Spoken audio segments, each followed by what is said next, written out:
Welcome back, friends. Lost Scarf here, and it's time for the newest Kirby's Dreamcast, where we talk about everything Kirby, from the games to the anime to the manga and more. Kirby's Dreamcast. This podcast can be found everywhere podcasts are hosted on YouTube. The advantage of the YouTube side is that we put footage of what I'm talking about on screen. The YouTube side is especially worth looking at when we do gaming episodes, like a recent episode which covered Kirby Star Stacker. We had images of the game manual and other things on the screen for the YouTube side. Also, all gameplay footage was put on the side channel, Scarf Plays, on YouTube if you want to see me playing through the game. As always, you can give us feedback on the YouTube version's comments section or at Kirby Dreamcast on Twitter. But today we're going over the fourth light novel, Kirby Meta Knight and the Puppet Princess.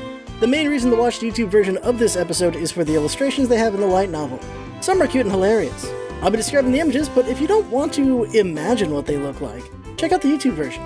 One more thing before we get started, this is our May episode, so happy anniversary to the US releases of Kirby's Adventure, Kirby's Dream Land 2, Kirby's Block Ball, and Kirby Triple Deluxe. Wow, 4 games came out in the US in May. None in Japan, nothing else anywhere else. I'm currently working on the Kirby's Dream Land 3 episode, by the way, but it's going a bit slow because I've come to discover I'm not enjoying that game all that much. Visually it's wonderful, but the gameplay is killing me a bit, oh man. But I digress. This episode is based on a fan translation of the light novel since you can only find them in Japanese. I plan on reading the light novels myself in raw form someday, but it isn't today or else I'd be working on this episode for months. There is a master list of the light novels on Tumblr, but unfortunately there's no credit list, so if anyone listening knows who the awesome soul is that translated this light novel, let me know. All I know is they currently go by Friendship Ended with Pokespace, which I assume they changed due to some drama. But recently I did get some information from the last light novel, number 3, in the comments for the YouTube side. A viewer listener named Spark13 says, quote, okay, notes out of the way first. Pokespace is the abbreviated form of Pokemon Special, the official Pokemon spin-off manga. The username Friendship Ended with Pokespace just means that the one who's posting these, probably, doesn't post Pokespace content anymore, which is a shame. I enjoy the manga. I wanted to comment that last episode, but I forgot in all the excitement. So there you go, thank you for the context, that helps a lot, and I'll probably say that in the next episodes as well, until we get more context if anyone brings it out. By the way, if you can read Japanese, you can buy them all on Amazon.jp, just pay attention to shipping costs. Depending on when you ship in the year, it is cheaper. So, for me, the Kirby Light Novels, usually when I order them, they're maybe worth their actual price plus maybe 50% on shipping, but if you order at the wrong time, it becomes like double the price, and that's insane. That is, so you're paying like $30 for a $10 book kind of thing. I don't actually remember what the prices are, but it's like 3 times, so I was like, that's nuts. So pay attention to when you ship things from Amazon.jp.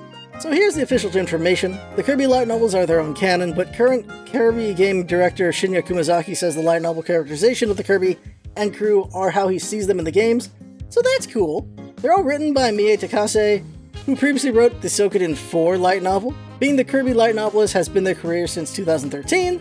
The light novel series broke 1 million books sold in 2019 and has reached over 3 million as of 2023. This specific light novel came out on the 15th of February 2015, and the cover is pretty good. It features Meta Knight and Kirby, both in the center with Meta Knight on the left and Kirby on the right. Meta Knight is the bigger one here since they're standing together.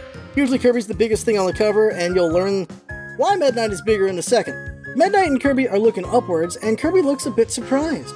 Above them is a princess that looks like a puppy, so there's a play on words there. And one would assume is the villain holding a red jewel. Looks like an evil Intellion from Pokemon Sword and Shield, but not a Pokemon. In the background is a desert-looking castle. I mean, dessert-looking, like food, what you have after dinner, that kind of castle, not a sandy desert castle, that's what I mean. And the halberd! The halberd's here, holy crap, we finally have the halberd. 4 books in. Below them is King Dedede with his face full of food, Waddle Dee surprised and holding a cupcake, and there's Sword and Blade Knight on the cover. So that's pretty cool. We get to see Blade and Sword Knight, and one would assume they're Meta Knight subordinates just like the anime. They first appeared in Kirby's Adventure, which is also where Meta Knight premiered, so I think the assumption they work for him was made from that fact. The back of the book says, the Princess of Chiffon Star, famous for making cakes, has gone missing. Together with Kirby and his friends, Meta Knight heads towards Chiffon Star. An unexpected development is waiting there. A special arc where Meta Knight is the protagonist this time. Yes, that's right. Meta Knight gets his own book this time. That's why he's the biggest one on the cover and in the center. If you look back at previous covers, Kirby is in the center and is the biggest one of them. All future covers will work this way as too, so Kirby will be the biggest and most center until the next Midnight books, and whenever King Dedede finally gets his.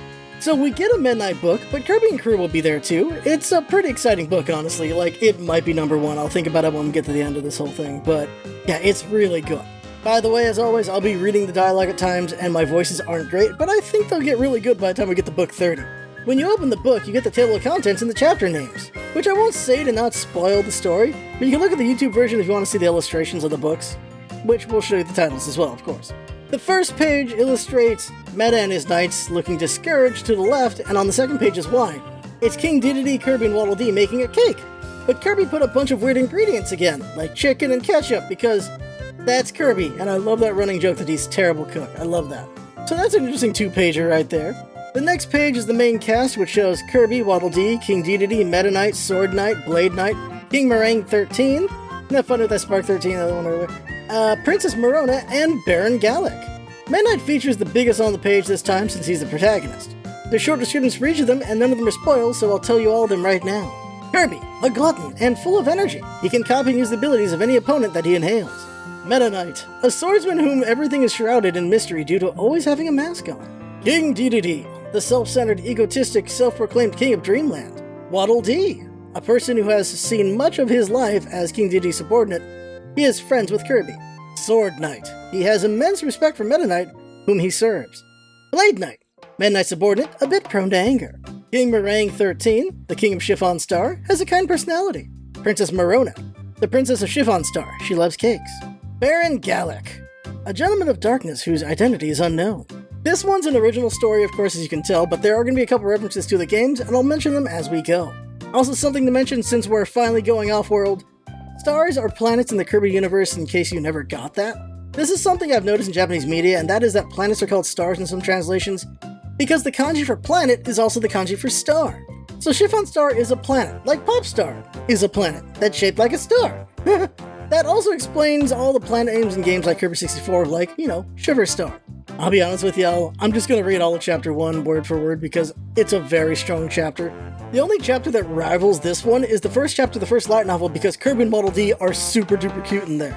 I'll still interject about things here and there, but this chapter is so good that summarizing it wouldn't do it justice. Of course my voices still need work, but I'll try my best. In theory, every voice should be goodish. Sword Knight is gonna get my best impression from the anime, and Blade Knight is getting whatever comes up the second I get there. But don't be fooled, everyone. I'm gonna give my best effort with every voice up every line, because I love this book a lot, so I'm gonna give my very best. And by the way, like years later, I might just try to hire some voice people and have me as a narrator, and we do this book proper in the future if it never comes to English. I'm still hoping these books get translated, but they never do? Well, at least we'll have a version where people can enjoy that only speak English, so there's that. Chapter 1, A Case in Chiffon Star. Dreamland is so peaceful that even a flying bird would doze off. 3 people in the dangerous atmosphere not suiting that of Dreamland are walking. All 3 have their face hidden with their mask and are carrying a large sword each. In contrast to their looks, however, their conversation is as peaceful as it gets. Are Chef Kawasaki's skills that amazing, Lord Midnight? That's really the voice I'm gonna use? Yeah, it is, apparently. Yeah, it is. Aye, it's excellent. I like to try Chef Kawasaki's cooking. What about you, Sword Knight? I'm fine with just having a meal. It's not very manly to fuss over the taste, Blade Knight. Yeah, those are the voices I'm going with. What is... Lord help me. Just... Accents! All the knights have accents. I think it's the smartest thing to do. The one walking in the center is Meta Knight, the masked swordsman shrouded in mystery. Accompanying him on both sides were his subordinates Sword Knight and Blade Knight. I don't know. Meals are pretty important for warriors. You pig. If you like meals that much, how about you stop serving Lord Meta Knight and work for King Dedede or something? I'm sure you'll get along with him if it's true that the king is famous for his gluttony. He's my Sword Knight. Blade Knight lost his cool. Don't be stupid. I'm Lord Meta Knight's greatest man. Not a chance I'll leave Lord Meta Knight's side. Watch your mouth. I'm Lord Meta Knight's greatest man. Huh, wanna go, Sword Knight? Fine. Both of you, knock it off. It's shameful to squabble in the middle of the road. Meta Knight quieted his 2 men down. They're very straight in themselves. Yes, sir, I'm sorry. We're just joking, not squabbling. Keep it at that. In any case, don't stand out too much. I would like to settle our affairs and return quickly. You mean to say? Blade Knight asked. You'll go back without meeting Kirby and King Dedede even when it's been a while since you came to Dreamland? Of course. I'll get involved in trouble once again if I happen to be found by them. An excited voice could be heard before Meta Knight could finish speaking. Oh, it's Meta Knight! Hiya! Hello, sir. Blade Knight and Sword Knight whispered, "We've been found just like that, huh, sir?" "Yeah." Resigning himself, Meta Knight paused and turned around. Rushing over while waving their hands in joy were Kirby and Waddle Dee, residents of Dreamland. Kirby is a live wire with a pink round body. He is such a glutton and yet has a very optimistic and kind personality. Waddle Dee is a friend of Kirby and King Dedede's subordinate. There is no end to his hardships from being sandwiched between Kirby and King Dedede, who are always at each other's throats. Seeing Blade Knight and Sword Knight, Kirby said in wonder, "It's not just Meta Knight today, huh? Hiya, something knights."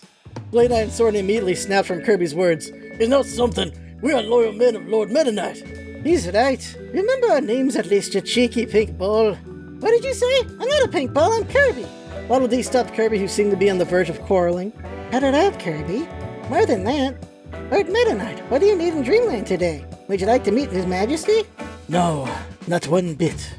I came to meet Chef Kawasaki." Kirby's eyes sparkled. "You guys also came to eat lunch? Me and Waddle Dee were also about to go to his restaurant after this." "No, that's not it. I have a favor to ask of him." Kirby and Waddle Dee were in a daze and looked at each other. "What's the favor?" "That's a long story. In any case, let's go to the restaurant." The party accompanied them to the restaurant. Chef Kawasaki's restaurant was empty, as it was a bit too early for lunchtime. Chef Kawasaki sat in a chair inside the store without customers and was frowning at the newspaper. "My goodness, I'm worried." It was when he muttered something to himself. The store's door opened, and the group entered in droves. "Good day, Chef Kawasaki. We came to have some lunch." "Ah, sure thing. Welcome, Kirby, Waddle Dee." Having raised his face from the newspaper, Chef Kawasaki's eyes opened wide. "Lord Meta Knight! And even Mr. Something Knights on top of that?" "It's not something." Sword Knight and Blade Knight laid their hand on their sword. Meta Knight gently stopped them. "Cool it. Only a fool would draw his sword, even when it isn't a fight." We get an image of all the characters in the restaurant, and Sword and Blade Knight are yelling at Chef Kawasaki, and Meta Knight stops them. Yes, sir. Well, sorry." Chef Kawasaki said nervously. "It's unusual for Lord Meta Knight to come for a meal." "I didn't come to have a meal. There's actually something I would like to order from you." "Order?" "Correct. It'll soon be an important person's birthday. So could you bake me some sweets to use as a present?" A cake, you mean?" "Well, good for you." Kirby leapt at Meta Knight, his eyes glittering. "What cake is it? Chocolate flavored, vanilla flavored, honey flavored?" "I'm going to leave that to Chef Kawasaki." "Sour flavored is delicious too. Soy sauce flavor as well. I also love tonkatsu flavor." "Kirby, what I want to order is a baked good, not ramen." "What are you going to use as a topping? Strawberries? Melons? Chikua?" "I think even Takuan is fine. Its colors are pretty. It also has a nice crunchy sound when you eat it." He'll run his mouth to no end if left alone. Midnight raised one of his hands and stopped Kirby. "I get it, Kirby. I promise I'll give you a Takuan cake for your birthday." "Really? Yay, thanks, Meta Knight." Midnight said to Chef Kawasaki, avoiding Kirby jumping about in delight. "The one I'm giving the present to is someone that I'm beholden to. For that reason, I want to give something with as much heart put into it. I think borrowing your strength would be best, as he is very fond of sweets." "I see. It's a privilege to be ordered with such an important present, sir." Chef Kawasaki nodded in glee. "I'll bake the finest cake with my utmost ability." "I'm counting on you, Chef Kawasaki. To tell you the truth, that person is a famous gourmet. You might know him, but he's the king of a planet called Chiffon Star." "Eh?" shouted Chef Kawasaki, where his face turned somewhat pale. "Chiffon Star? I haven't heard of it before," said Waddle Dee. "It's a small remote star, but has been famous for baking cakes since long ago. A time-honored patissier training school is there, and is hitherto releasing countless renowned patissiers into the society." "Whoa, how wonderful, sir. If it'll be a present for the king of that star..." "I don't think he'll be content with an ordinary taste, seeing how he's very particular about what he eats, unless it's an exceptionally delectable cake." "I'm sure he'll be delighted if the cake is from Chef Kawasaki." Waddle Dee looked back at Chef Kawasaki with a smile, but Chef Kawasaki's face was pale and drawn. "You don't look so well. What's the matter, Chef Kawasaki?" said Meta Knight. "Lord Meta Knight, are you not aware of it by any chance?" Chef Kawasaki picked up the newspaper he was reading just a minute ago and held it out to Meta Knight. Meta Knight asked in puzzlement, "What do you mean?" "Please read that newspaper. A terrible incident happened in Chiffon Star." "What?" Meta Knight ran his eyes over the newspaper. His expression may be unknown, concealed with his mask, but his mood suddenly turned grim. "Is there something the matter on it, my lord?" asked Sword Knight in a worried manner. Chef Kawasaki replied in place of Meta Knight, staring intently at the newspaper. The Princess of Chiffon Star has gone missing. Eh? Sword Knight, Blade Knight, Kirby, Waddle Dee all shouted in unison. Sword Knight continued with his voice trembling. Do you mean Princess Marona, that is? Sword Knight, do you know where the princess is? Asked Kirby, and Sword Knight and Blade Knight nodded. Yep, we visited Chiffonstadt before for a reason. We only saw Princess Marona from afar, but she was really cute. To think the princess disappeared all of a sudden. Chiffonstadt appears to be in a tumult, Chef Kawasaki said. Could it be an abduction? Waddle Dee shuddered. Chef Kawasaki said in a harsh look, I don't know the details yet, only that the king is awfully troubled and can't even get up from his bed. It'll soon be the king's birthday, but the party will be cancelled if the princess isn't found, you see. Good lord, muttered Meta Knight with a voice of frustration and squeezed the newspaper tight. How could I, of all people, not know this case? Tout au contraire. I thought about His Majesty's birthday present and so without care. This is the greatest oversight of my life. Lord Meta Knight? Chef Kawasaki, the order just now. Right, it's cancelled, yes? Certainly not. Meta Knight declared reassuringly. I'm counting on you to bake me the finest cake. But the party might be cancelled, I heard. You think I'll allow that? I will rescue the princess before the king's birthday. Seeing Meta Knight declare, Sword Knight and Blade Knight gave a fist bump. So cool. We expected no less from our lord. We'll accompany you too, of course. Giving a nod to his men, Meta Knight said to Chef Kawasaki in worry, I'll be off to Chiffon Star immediately with my men. Chef Kawasaki, send the cake to Chiffon Star once you're ready with it. Yes, sir. I'll go too, Meta Knight, Kirby shouted loudly. I'm worried about the princess too. We gotta save her ASAP. Kirby, not that I doubt your kind-heartedness, but... Meta Knight said as he started walking, wipe that drool of yours. I can see that your eyes are on the cakes of Chiffon Star, rather than the case with the princess. That's not true. Don't look down on me, Meta Knight. Wipe your drool, then. Waddle Dee said suddenly, I'll go too, sir. I'll return to Castle Dedede and ask His Majesty for permission. Please wait just a little. Waddle Dee rushed out of the restaurant and sprinted toward Castle Dedede. Aboard the battleship Halberd. That's right, the Halberd is finally here, everybody, 4 books in. It is the enormous spaceship in Meta Knight's ownership. Having departed from Dreamland, the party gathered at Halberd's center floor and surrounded a large round table. Have you met Princess Marona before? Asked Waddle Dee. Just once, although I would say that I only greeted her. What kind of princess was she, sir? She lives up to her reputation. She was gentle, refined, and a doubtfully young girl. We get an image of Meta Knight talking to Waddle Dee over some tea, and Kirby is there too. It's absolutely unforgivable to kidnap a princess like that. I'll be sure to rescue her. Meta Knight faced the seat next to him and asked quietly, I wanted to ask you just this once, but why did you follow us, King Dedede? King Dedede leaned back in his chair and answered, That's right, of course we can't have a story without all 4 of the Kirby crew here. Isn't that obvious? It's because I'm an ally of justice. I can't ignore a case like this. Wipe that drool of yours. King Dedede leaned towards Meta Knight while smacking his lips. I heard from Waddle Dee and thought this was my turn on the stage. I'll make sure to rescue the princess. This ain't your turn to shine, Meta Knight.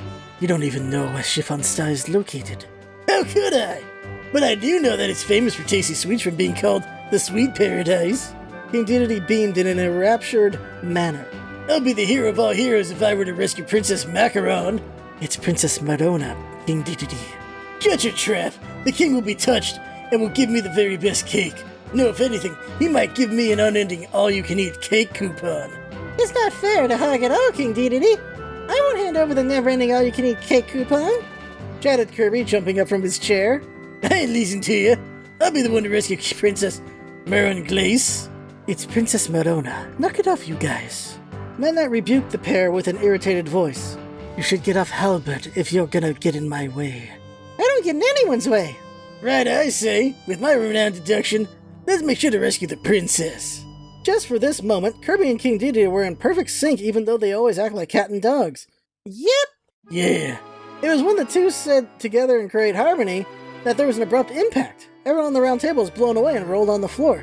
What? A raid? Were we attacked by space pirates? I'm scared, Your Highness. Waddle Dee's cry reverberated. Sword Knight stood up while staggering. Drat, they got this again.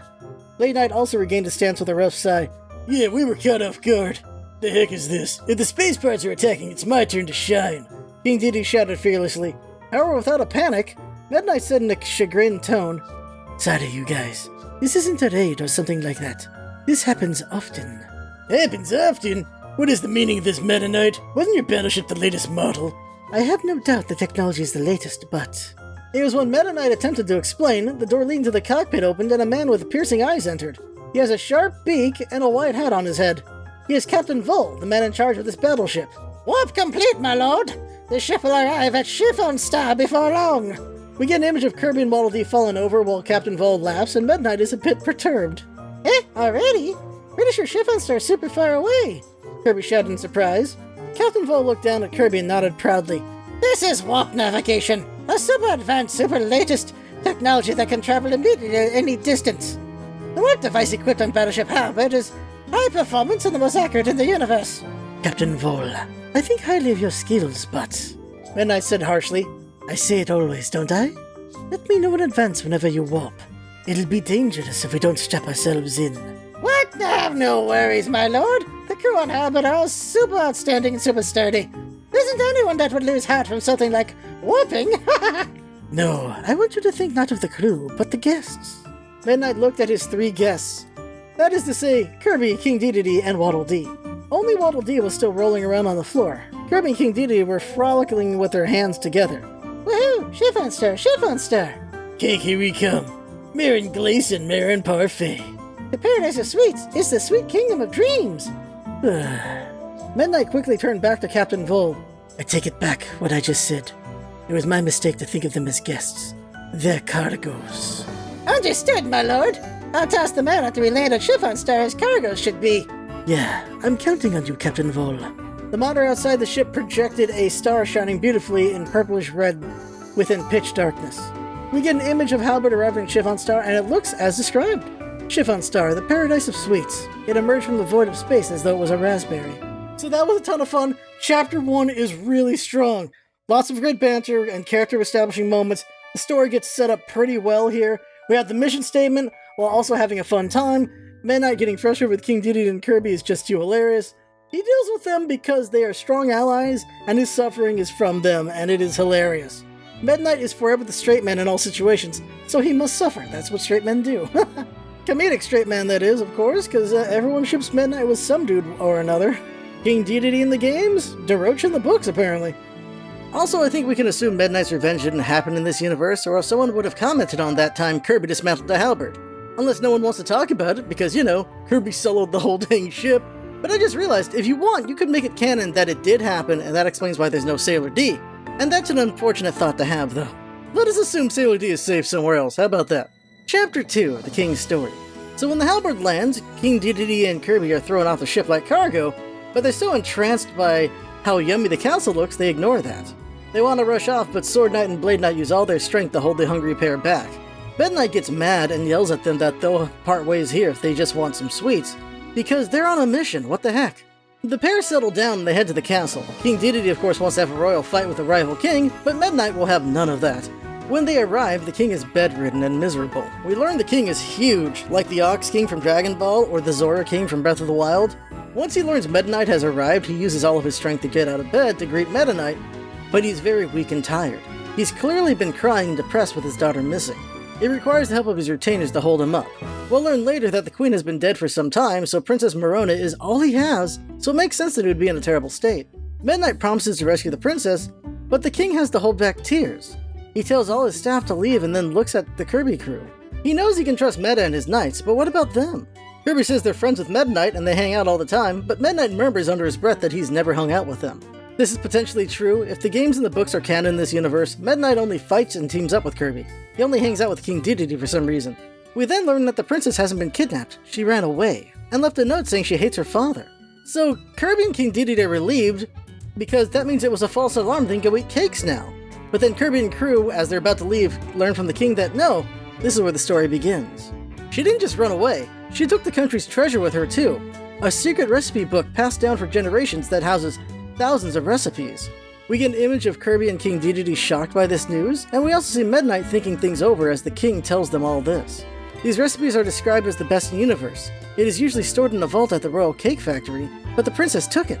Different characters theorize why she would steal the book, but then the king tells them she hasn't been acting herself. That normally the princess is docile, gentle, and doesn't talk back. So why would she try to be greedy now, and try to use the recipe book for a scheme? But suddenly she started complaining about everything and saying that the Kingdom Sweets are giving everyone cavities, and they should forbid the baking of cakes. You know, the planet's source of income. Then this funny dialogue happens. Huh? Kirby was astonished and shouted loudly, "You shouldn't bake cakes! Why? A world without cakes is no different from a pancake without maple syrup on it." King Dedede also stomped his feet on the floor and yelled, "Right, I say! He's like a shortcake without a strawberry on it." "It's an udon without a daikon in it." "Yup, it's the same as sukiyaki that doesn't have meat." That's enough with using foods as examples.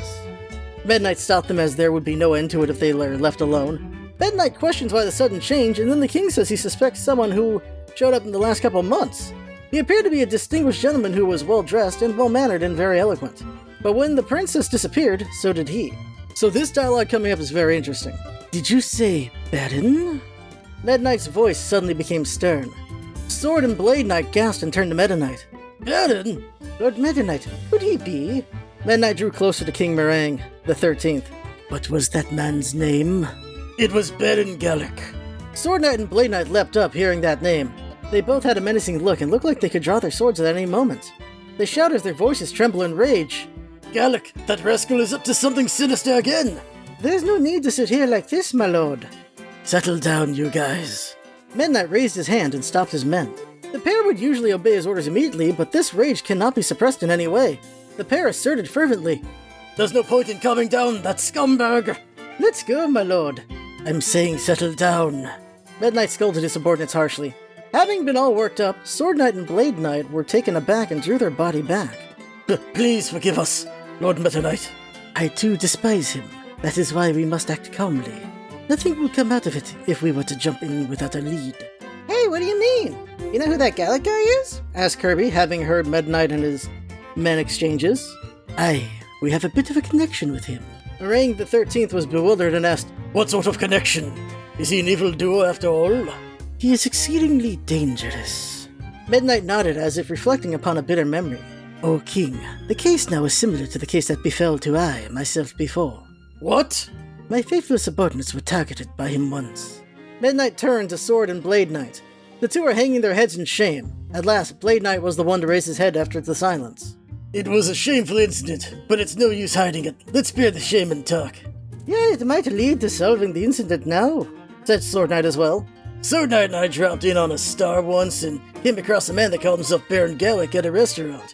Blade Knight broke off to contain his surging rage. Sword Knight continued, "We thought of him as a very elegant and generous man. At the time, you know. Anyhow, dressed in a luxurious suit, he treated the customers throughout the store to a lavish hospitality. He said they can order whatever they want." "Eh? You mean he treated everyone?" Kirby was so excited that he fell over. King Dedede also bent himself forward. "What was that star and restaurant called? I want to be treated as well." It's embarrassing, Your Majesty." Waddle Dee turned red and pulled at the hem of King Dedede's garb. "But that was only the beginning of his preposterous trap. He was targeting the two of us all along and approached us," said Sword Knight. "Why? He was after Galaxia, the treaded sword under our lord's ownership." Everyone's eyes were drawn to Meta Knight. Meta Knight calmly drew his sword, receiving the light from the chandelier. The naked sword Galaxia sparkled in full radiance. And we get an image of Meta Knight's sword Galaxia as he holds it out. Everyone is in awe. This is our first time seeing it in the light novels. They mentioned Meta Knight's swords in past books, but never name-dropped Galaxia. He sheathed the sword at once, but that radiance was so beautiful that it seared into everyone's memories. "It's so pretty," muttered Kirby, where Sword Knight said proudly as if it was his, "Yeah, it's the most renowned sword in the universe, you know. And Gallic plotted to get his hands on that sword." "He got close to you bones for that reason?" asked King Dedede, and the pair nodded. "We thanked Gallic and parted that night, and we met him at a different store the next evening." "We thought of it as a coincidence, but that wasn't it. He was inspecting our movement." "We opened ourselves up completely while talking. He was a good talker and was skilled in sounding a person out." "He foolishly ended up believing all his words." "His words? He spoke insultingly of our lord," said Sword Knight, expressing his anger. Blade Knight nodded. "Saying that Meta Knight is disturbing the peace of the universe. How he is a fiend scheming to take over. That we'll all be in serious trouble if we don't get rid of him. He instilled such things to us." "What did you just say?" Kirby was shocked. Waddle Dee also stared in wonder. "You believe something like that? Even if you're treated by him?" "No, wrong." Meta Knight was the one to deny. "There's no way the two would lend their ears to such words if they were normal. Gallic, however, appears to use a special technique." Technique? What kind? That's what we don't remember at all, said Sword Knight, and Blade Knight also agreed. We were instilled with slanders of Lord Meta Knight from Gallic and believed it all. That's what we're sure of. But with the details of those memories are all fuzzy. Once we came to realize it, we stole Lord Meta Knight's Galaxy and were delivering it to Gallic. Everyone was speechless and stared at Sword and Blade Knight. At that time, the one to lend me his strength was the great bandit Taroch. As you could expect, he is well versed in the criminal underworld. He informed me that until now, the man named Gallic has been suspected of having connections to several crimes, said Meta Knight. Yep, that's right. This is the favor that led to Meta Knight helping the Squeak Squad in Book 3. Suspected? Yes. He would never leave any evidence. That's why we could only say that he was suspected of. Meta Knight said resentfully, thanks to his cooperation, I was able to have the two come to their senses at that time. Galaxy also came back safely. Blade Knight nodded. As anyone could expect, Mr. Taroch has gone through much adversity. He knew full well of Gallic's tricks. Quick aside, I think I need to change Blade Knight's voice because it's sounding a little too much like King Dedede's. Get back to the book. He said it must have been something like that of hypnosis. He controlled the pair's minds with a strong hypnosis. Huh, only a fool would be hypnotized. King Dedede shook with laughter. Blade Knight and Sword Knight hounded King Dedede sternly. We admit that we're thrown off guard, but you have no right to call us fools. Okay, incoming new Blade Knight voice. The hypnosis that Gallic uses is strong. Even you wouldn't be able to escape from it. Who do you think I am? You think the great ruler of Dreamland, King Dedede, would fall for something so idiotic as hypnosis? What did you just say, you cocky? Meta Knight stopped the three who looked like they could brawl at any minute. Knock it off. This is no time for internal discord. It was regrettable that we let Gallic slip away at that time. He would stop at nothing to obtain the treasure that he's after. I'm afraid that he's up to something sinister once again. Good lord! King Meringue the 13th covered his face and lamented.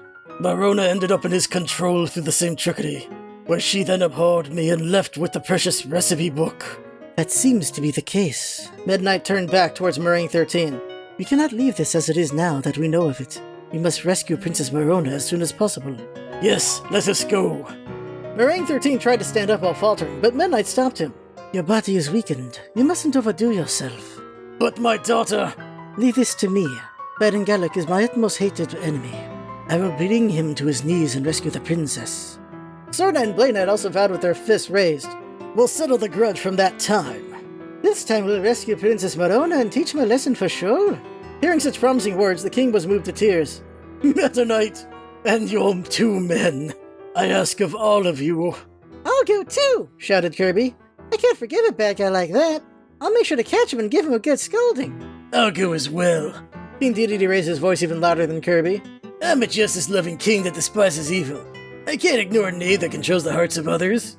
After declaring fearlessly, King Dedede said in addition, It'd be nice if you could care for a reward, King Meringue. I am Meringue 13. Well, at any rate, it'd be great if I could receive a never-ending all-you-can-eat cake coupon. I'm not really saying that I want that. I just want you to remember that I really love cakes. Not just cake, but fruits, pudding, buffaloes, and even jellies. Let's go, King Dedede. Meta Knight tore King Dedede off, who was on the verge of clinging to Meringue 13.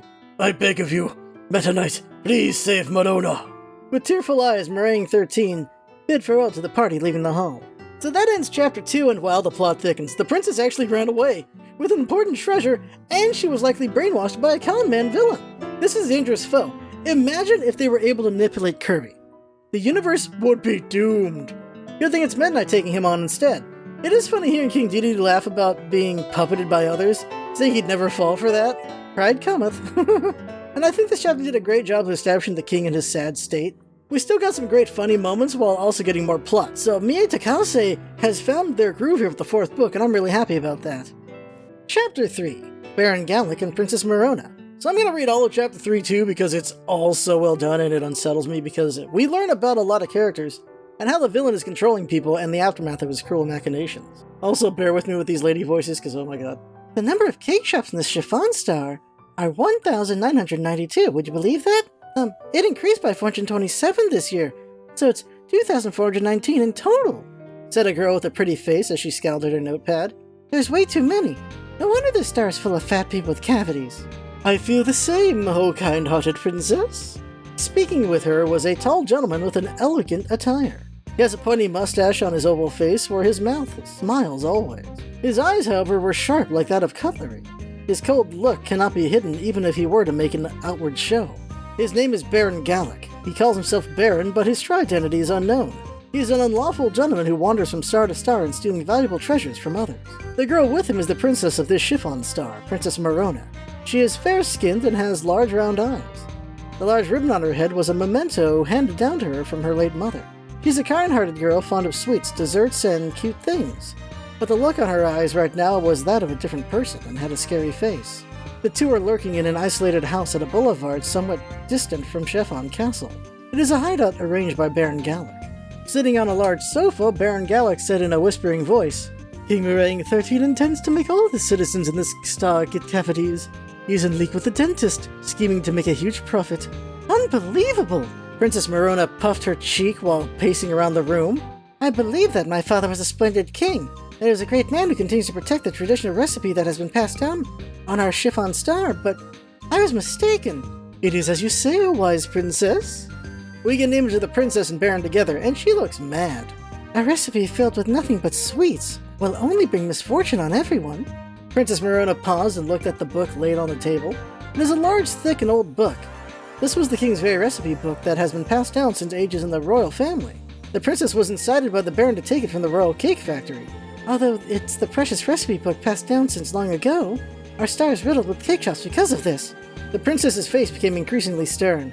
Let us burn this thing, Baron Gallic. No, that is of no use, O righteous princess.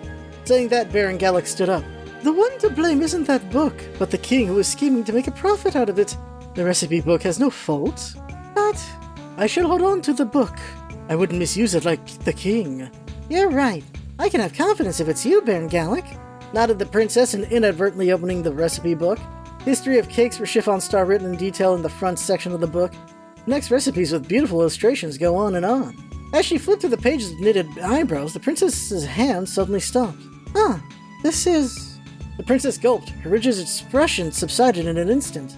The fruitcake set with plenty of berries and apples. It's the cake with our star's specialty, apples. The pride of the royal cake factory. I ate it with my mother when I was young. Mother loved this cake. The princess's voice suddenly seemed sad. Baron Gallic quickly laid his hands on the princess's shoulder and turned around. The Baron took out a jewel shining in red from the inside pocket in his jacket. It was a dazzling jewel as big as a cherry. It is glowing blazingly as though a flame is trapped within it. Have a good look, princess. This beautiful malice stone will cleanse your stained heart.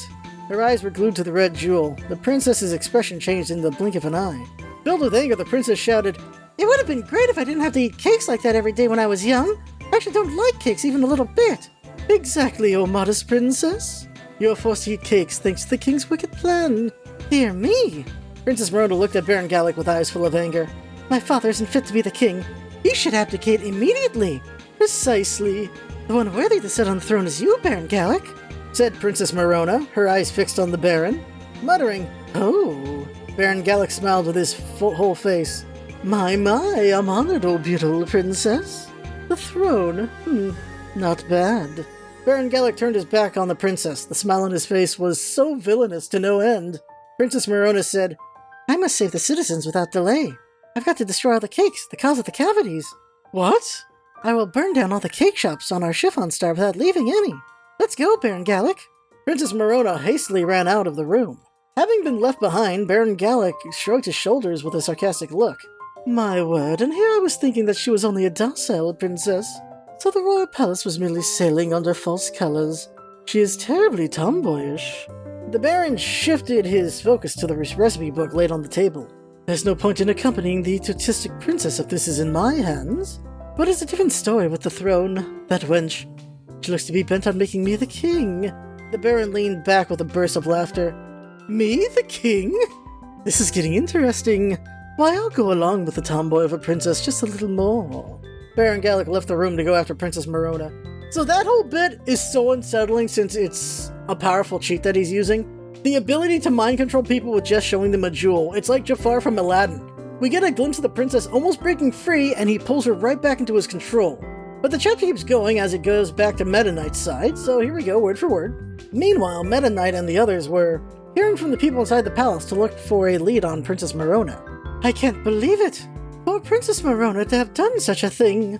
Talking with a gaunt look was the lady-in-waiting who served Princess Marona ever since she was born. Midnight said, "According to the king, her attitude seems to have abruptly changed recently." "Yes, sir, such a good-natured and filial princess has become so cold-hearted, as if she's a different person. Not only that, but she came to despise the cakes that she loved so much." The waiting maid gently wiped her tears. She poured inconsiderate words to even those working at the royal cake factory.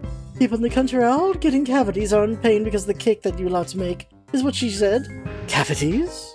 "Yes, for some reason, Princess Marona is under the impression that his kingship is making the citizens' tooth decay on purpose and is scheming to make a huge profit." "That's strange." Together with Midnight's murmur, a high-pitched voice sounded in his back. "Sweet, sweet! This sweet isn't strange, so it's yummy!" So here's the thing. Sweet in Japanese is okashi. Strange in Japanese is okashi. And delicious is oishi. So they all sound similar, and Kirby's doing a joke on the play on words there, basically. It's Japanese punning. That's what they do. It's weird. "Even the cream puff and shortcake over there next. Keep on bringing one after another." Having them bring the cakes one after another, Kirby and King Diddy are eating them messily. Being short-handed with only those in charge of serving at the royal palace, even Waddle Dee ended up giving them a hand. The maid looked at the two with a worried look. "Say, Lord Meta Knight, pardon me, but your friends have been eating a little too much. For quite a while now." "They're not my friends. They're cargoes. Don't mind them." "Beg your pardon, sir?" "More importantly, I would like for you to continue your peace. Meringue 13 should have worked out all sorts of plans in order to protect the citizens from cavities." "Precisely. It is the king's duty to protect the citizens' well-being, but they shouldn't only bake sweet desserts. That is His Majesty's belief." "I see."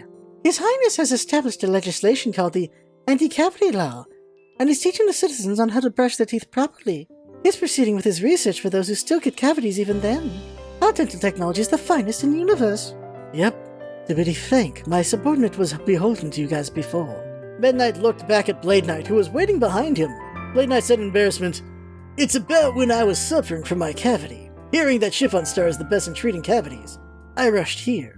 "You were a sight at the time, crying like a fowl from something like a cavity," laughed Sword Knight, where Blade Knight leaped at his feet and lost his temper. "What? Quit exaggerating, I don't cry." We get an image of the knights arguing. "No, you did. Weren't you rolling around and crying how it hurts so much?" Shut up. You'll know it too if you had cavities. That pain is unimaginable." "In any case," Midnight came back to the subject, "I was much obliged to Meringue 13 at the time. Even His Highness could be cordial if the request is from the renowned Lord Meta Knight. The birth of the excellent technology was thanks to the king committing himself to cavity research for many years. I felt grateful and respected the king, where I was sure of hurrying myself to his birthday party, but so long as the princess doesn't return, that party will most likely be suspended." Tears gathered in the eyes of the maiden. "I want you to tell me about the man that incited the princess," said Meta Knight. "Incited?"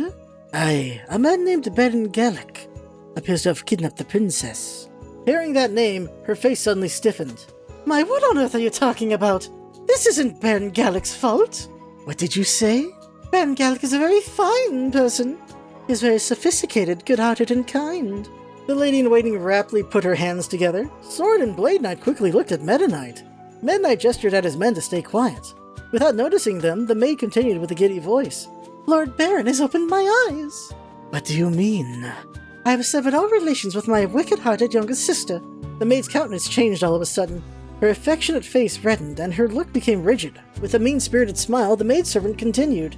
"My sister was apprenticing to be a lady attendant at this palace. While pretending to help me, she was actually looking for an opportunity to knock me down. She was trying to snatch the spot for the princess's official lady-in-waiting by using me as a stepping stone. What a sly chick, isn't she? Sheesh. I doted on her without noticing anything, but Lord Baron has informed me of her true colors." Midnight stared at the maiden in silence. His eyes glared, concealed deep within his mask. Sword and Blade Knight also hung their heads in pity. In the same way, the pair too were manipulated by the Baron, where their hatred grew to oppose Meta Knight. The maid worked herself up and continued. "I told her clearly that we're through and I don't want to meet you ever again. I had her quit apprenticing to be a wedding maiden and drove her out of the palace." "Enough of you!" Midnight's voice became rough all of a sudden. The waiting maid drew her body back in surprise. Midnight calmed his voice and continued. "Is your sister really that immoral? I remember the days when you got along well with her. I got along well? With her? That was only me being deceived by her. Think back to it well. Hearing his solemn words, the waiting maid placed her hands on her breast in bewilderment. My sister and I got along well, ever since when we were kids, but that was her lying to use me. The maid feebly hung her head. No, that's wrong. That child doesn't lie. She's kinder and more honest than anyone. What have I done? Why did I distrust my sister? That's odd. Why on earth did I tell her that we're through? The maid gasped and clutched her head in confusion. It looks like you also fell into his trap, said Meta Knight. Trap? Gallic manipulates the heart of people. He separates your close ones and sows hatred. That couldn't be. The maid turned pale. Why does he do that? No reason. He only sneers at others, seeing them hating each other and losing their kind-heartedness. That is his amusement. His voice was calm, but beneath it, intense rage was welling up in him. The princess, too, has fallen into the same trap. That's why she came to detest the king and his cakes. Oh my goodness, the poor princess! The waiting maid was wide-eyed in disbelief. That's so frustrating, to manipulate the heart of others. But how did the Baron manipulate me and the princess's heart? Don't you remember anything? What did the Baron do when he instilled hatred in your heart? What were his words? The maid pondered but gave up and shook her head. I can't remember. My head gets all foggy when I try to think about it. It was the same for us, sir, Blade Knight whispered to him. When we tried to remember it, our heads became hazy and we ended up in a daze. Meta Knight nodded. Not only does he control the hearts of people, but he also wipes their memories. He is a tough foe. Putting both her hands together, the maid looked at Meta Knight as if in a prayer. Lord Meta Knight, please save Princess Marona. I will. Meta Knight nodded. Do you have any idea where she would show up? Like the princess's favorite place or somewhere she remembers. Right, for the princess's favorite cake shop. It's the one on Vanilla Street, east of the Royal Palace. We might be able to obtain some lead there. We'll head there. Yes, sir! Meta Knight said to his men, all who agreed. You guys don't need to come. But, my lord! This is enough with me alone. You guys continue gathering information. Head to the location quickly if there's any news. Yes, sir! Agreed the two, filled with determination. Right when Meta Knight was about to turn his cape, the waiting maid said nervously, Lord Meta Knight, I have to just, ask one thing. What? Can't you do something about your two friends? No? The two cargoes? All the food in the Royal Palace will be eaten at this rate. Her concerns were reasonable after all. This star was like a paradise for Kirby and King Dedede. Paying no heed to Meta Knight and the rest's conversation, they are devouring whatever cakes and other sweets brought out from the royal factory. Give me more! Next up I want some eclair and chocolate cake! I want some more cream puff. It ain't enough with a tiny plate like this. Bring it to me in buckets. An extra large bucket. I've had it with you all. We get an image of King Dedede and Kirby enjoying sweets, and Meta Knight is pissed! Meta Knight roared at the two. Go home now if you aren't going to cooperate in rescuing the princess. I'll send you all back to Dreamland with my halberd. Hold on, Meta Knight. We were thinking about Princess Marona. He's right. We were examining the cake's taste to deduce the suspect's actions. I don't get it. Anyhow, come with me. It would be more comfortable to proceed with the investigation alone rather than bringing the pair, but they will cause more and more trouble for the Royal Palace if left alone. Grabbing the hands of Kirby and King Dedede, who were still reluctant to give up cakes, Meta Knight pulled them away from the table. So the chapter ends hilariously well, but man, this chapter was really intense too. We saw so much mind control here and how hard it is to break free. Luckily, Meta Knight freed the lady in waiting, but a lot of damage was done to her and her life in the process. We don't often see the damage done to random background characters in stories. Also, just the way Gallic is described in how he is just working with these people is what an abuser does. And that's what's very distressing. The tactics he's using is what horrible people do in real life. They isolate people. They make people break their relations with the people they care about. Minus the power of a mind control gem, obviously. But that's what he's doing, and so it's a bit more harrowing because you have this guy who very much is like an abuser in this story, and that is just distressing. Also, I teared up. I'm glad I can get into character, I guess. I teared up when I did the lady in waiting stuff. Oh my god. Woo! Alright, so that's only 3 chapters in. Let's go to chapter 4. Chapter 4. The reunion with the two. This one is some wild fun. So Meta Knight's team goes to Princess Marona's favorite cake shop, and it is of course amazing. King Dedede can't believe someone could be hypnotized to hate these amazing cakes, but Meta Knight says that shows how powerful the hypnotism must be. King Dedede, of course, thinks something like that couldn't work on him, and then they all start investigating. Of course, Kirby and King Dedede aren't helpful, but Waddle Dee helps out Meta Knight with the investigation. We learn that all the citizens and employees are sad because their favorite princess has gone missing. She was a kind girl who visited often, and everyone loved her. Then, surprise, the princess shows up at the shop and she yells at everyone and says the shop is wicked for giving everyone in the country cavities. The workers are confused, and she starts throwing cakes at the wall. Everyone is speechless, but Meta Knight then reaches the princess and tries to stop her. We get an image of Meta Knight and the princess, and she looks mad. The princess is starting to come loose from her mind control, but she regains her composure, and then this happens. Filled with anger, the princess shouts and throws the cake at Meta Knight. Meta Knight jumped up swiftly and dodged it. The cake hit King Dedede's stomach behind Meta Knight. "Oh?" Covered with cream, King Dedede shouted in a queer voice. The one to shout even louder than him was Kirby. "What's with you? How could you hit King Dedede with a cake?" shouted Kirby, enraged, and rushed in front of the princess. "It's such a waste! If you're gonna throw it at me, come on!" Kirby opened his mouth wide. King Dedede pushed Kirby away. "Don't butt in! This is my time to shine! Throw it again, Princess Marona! This time I'll catch it not with my stomach, but with my mouth!" King Dedede opened his mouth alongside Kirby. Princess Marona blinked in surprise to the unexpected response from the two. So that is hilarious, and that has to look really freaking weird, right? Two guys opening their mouths wide at her. But then the princess goes crazy and starts throwing the cakes everywhere at random. Some customers start getting hit with strays, and then they fly into a frenzy. While the employees are begging everyone to stop, the customers go wild and run amok because all they know is they're being attacked with cake, and they don't know who's causing it, so everyone attacks everyone else with cake.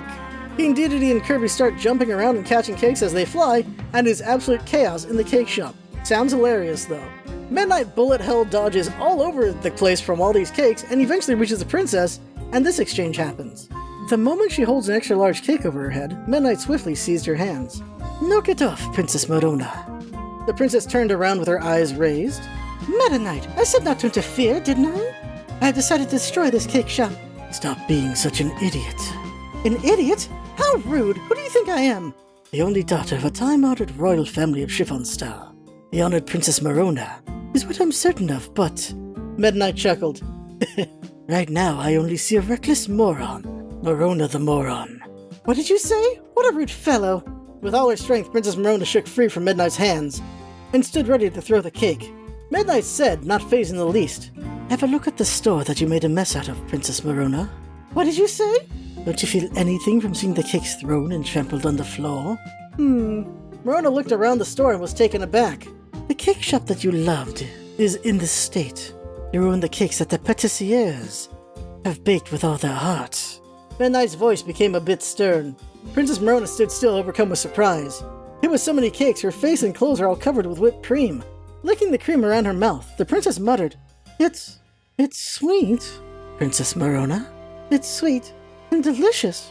My mother, she loved these." A drop of tear flowed from her eyes. Seeing the princess's tears, the people in the store who were in an uproar suddenly stopped moving. "Princess? Princess Marona! Are you alright, Princess?" Everyone was about to rush over to Princess Marona. Then, at that moment, a sudden loud noise. The store's window glass was blown to pieces. Meta Knight spread his cape at once and shielded the princess from the shards of glass. The one to appear from the smashed window was a tall man dressed in a jet black suit. The man had a smile on his bluish-white face. There was not the slightest smile in his narrow eyes, however. Meta Knight quickly stood ready with his sword drawn. Gallic. So that's a really cool entrance. Gallic has flair like DeRoche for sure.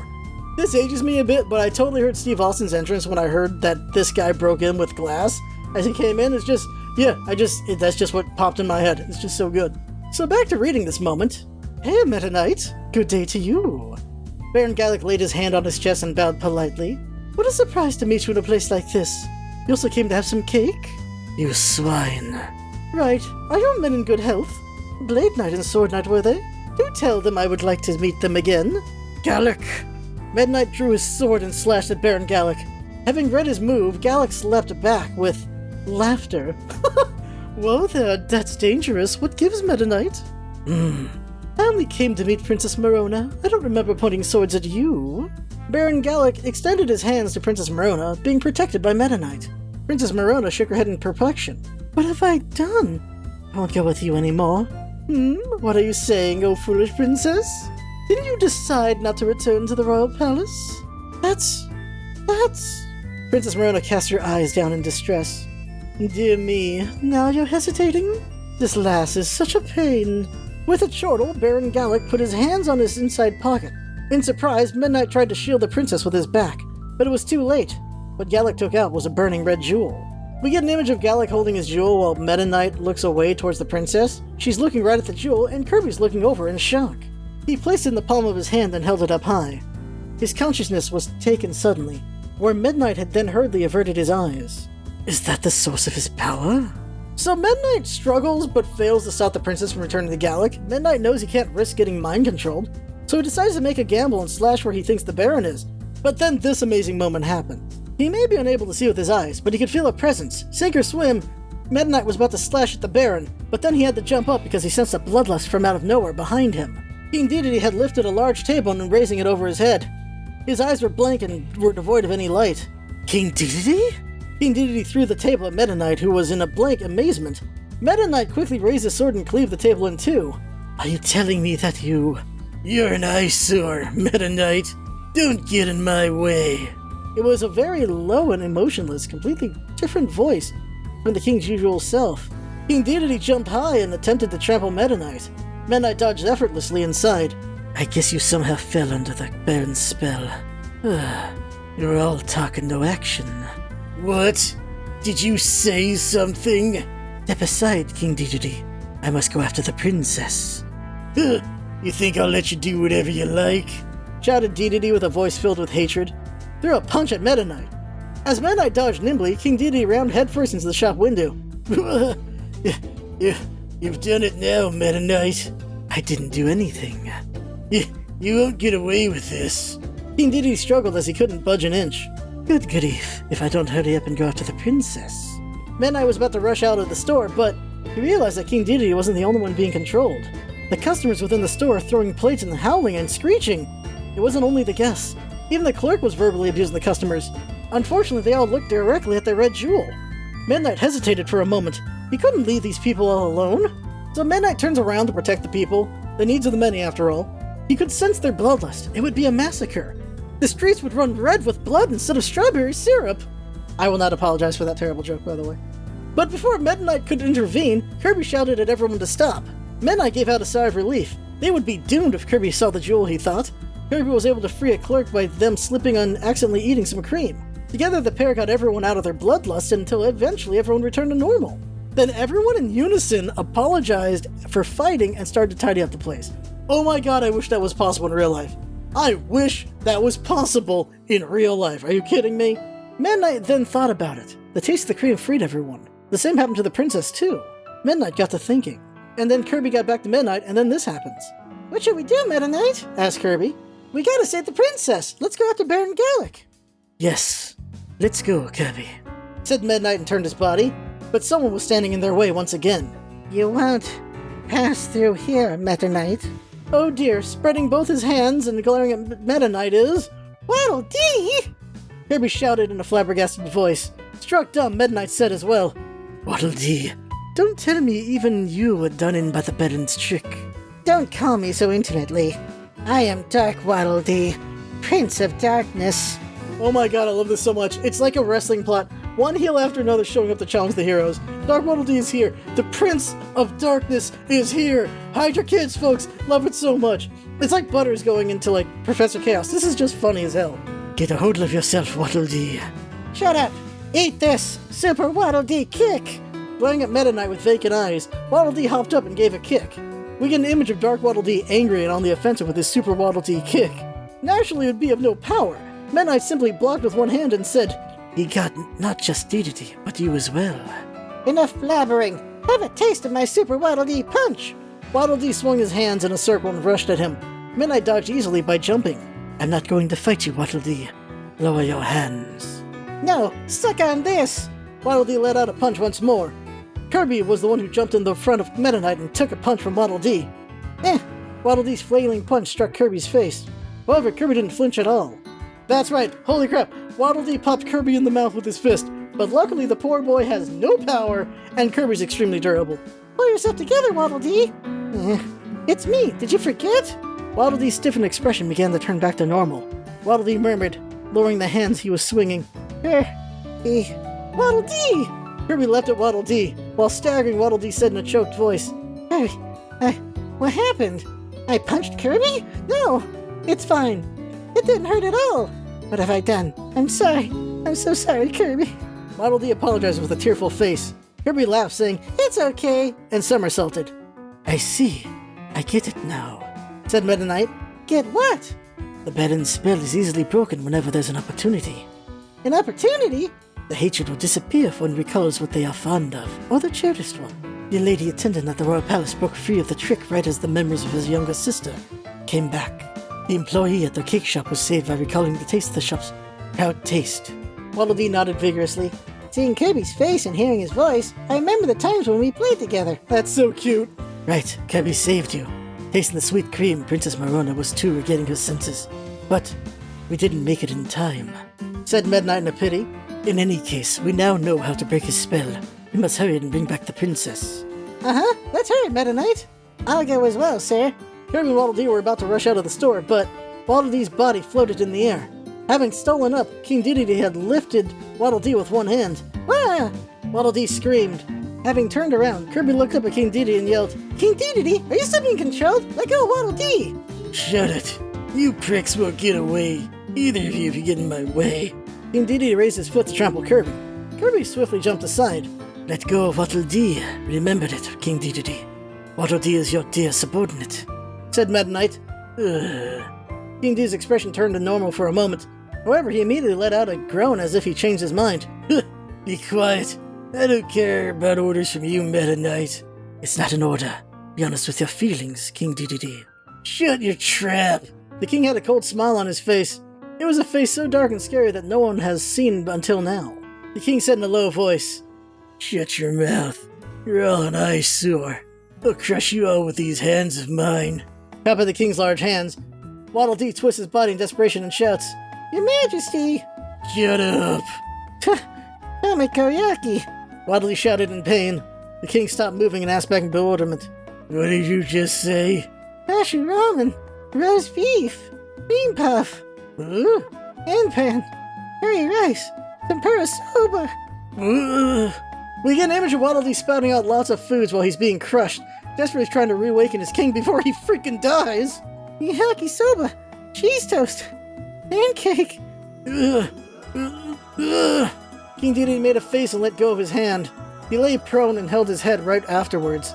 Having fallen to the floor, Waddle Dee looked into King Dedede's face and whispered in a worried manner, Hamburger steak, French fries, cream croquette. Enough already! Stop, I'm getting hungry! Thank goodness, you returned back to normal, sire! What happened to me? While repeatedly hitting his head, King Dedede raised his eyes. Meta Knight and Kirby both sighed in relief. The king's face may look spiteful, but his expression, lacking hatred, has returned to normal. I got worked up all of a sudden for no reason. What just happened? You're under the Baron's spell, Meta Knight explained. The source of his power is a red jewel. Once you see it, your consciousness gets controlled by him and you become filled with hatred. What did you just say? You mean to tell me that I was hypnotized? It seems to be the case. You idiot! I'm a great king.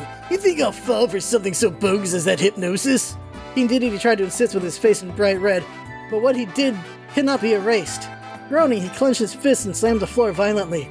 Damn it! That Gallic! How dare you toy with me? Like heck I'll get away with this! You were saved thanks to Waddle Dee's wits, said Meta Knight. He removed your hatred by citing what you like on the spur of the moment. Thus you were able to return to your senses. Good job, Waddle Dee. Yes, sir. Thanks. Waddle Dee seems happy. Kirby teased Dedede. Foods are what's most precious for you. What a pig! Look who's talking. King Dedede swung his fist where Kirby jumped up while laughing. Let's return to the palace for the time being. The princess under the Gallic's control might be attacking another cake shop. We'll ask the people in the palace so the princess could show up, said Meta Knight. Got it! Meta Knight and the others left the shop. So that's the end of Chapter 4, and it is intense. It was intense. Still getting some Chapter 3 vibes with all the mind control and the desperation to free the controlled. Really tears me up. A bunch of random people almost died. Waddle Dee almost died. The heroes are currently on the back foot since they almost took each other out, but there's still plenty of funny moments too. This is just a crazy chapter. Oh man, what a run, and we still got 6 chapters to go. Chapter 5, The Showdown at the Royal Cake Factory. The title says it all, things are ramping up even crazier. Meta Knight's team turns to the palace, and he learns from his knights that this whole town is nothing but cake shops. The knights complain about it, but the lady-in-waiting is very proud of the fact. He then shows everyone a giant map of the palace and surrounding town, and there's 2,419 cake shops. They want to search the cake shops for the princess, but there's too many. Still, Kirby shows he has some math ability. He says if he searched 100 cake shops a day, it would take him more than 20 days. Good mathing, lad. Good mathing. The lady-in-waiting suggests different cake shops to check because of their size or popularity, but then the lady attendant interjects with suggestions too. So we learn the sisters have made up and the younger sister is back in her old position. And this brings a tear to my heart. We then get an image of a parfait and a pie because those are suggested places to go. The sisters go back and forth with suggestions, Kirby drools from the ideas, and King Dedede has Waddle Dee write them all down. So they're getting nowhere and Meta Knight isn't sure what to do. Luckily, just like Chapter 4, the princess helps Meta Knight find her easily because she just caused an explosion at the palace. Boom! The palace shakes with an explosion. It came from the back of the palace, the Royal Cake Factory.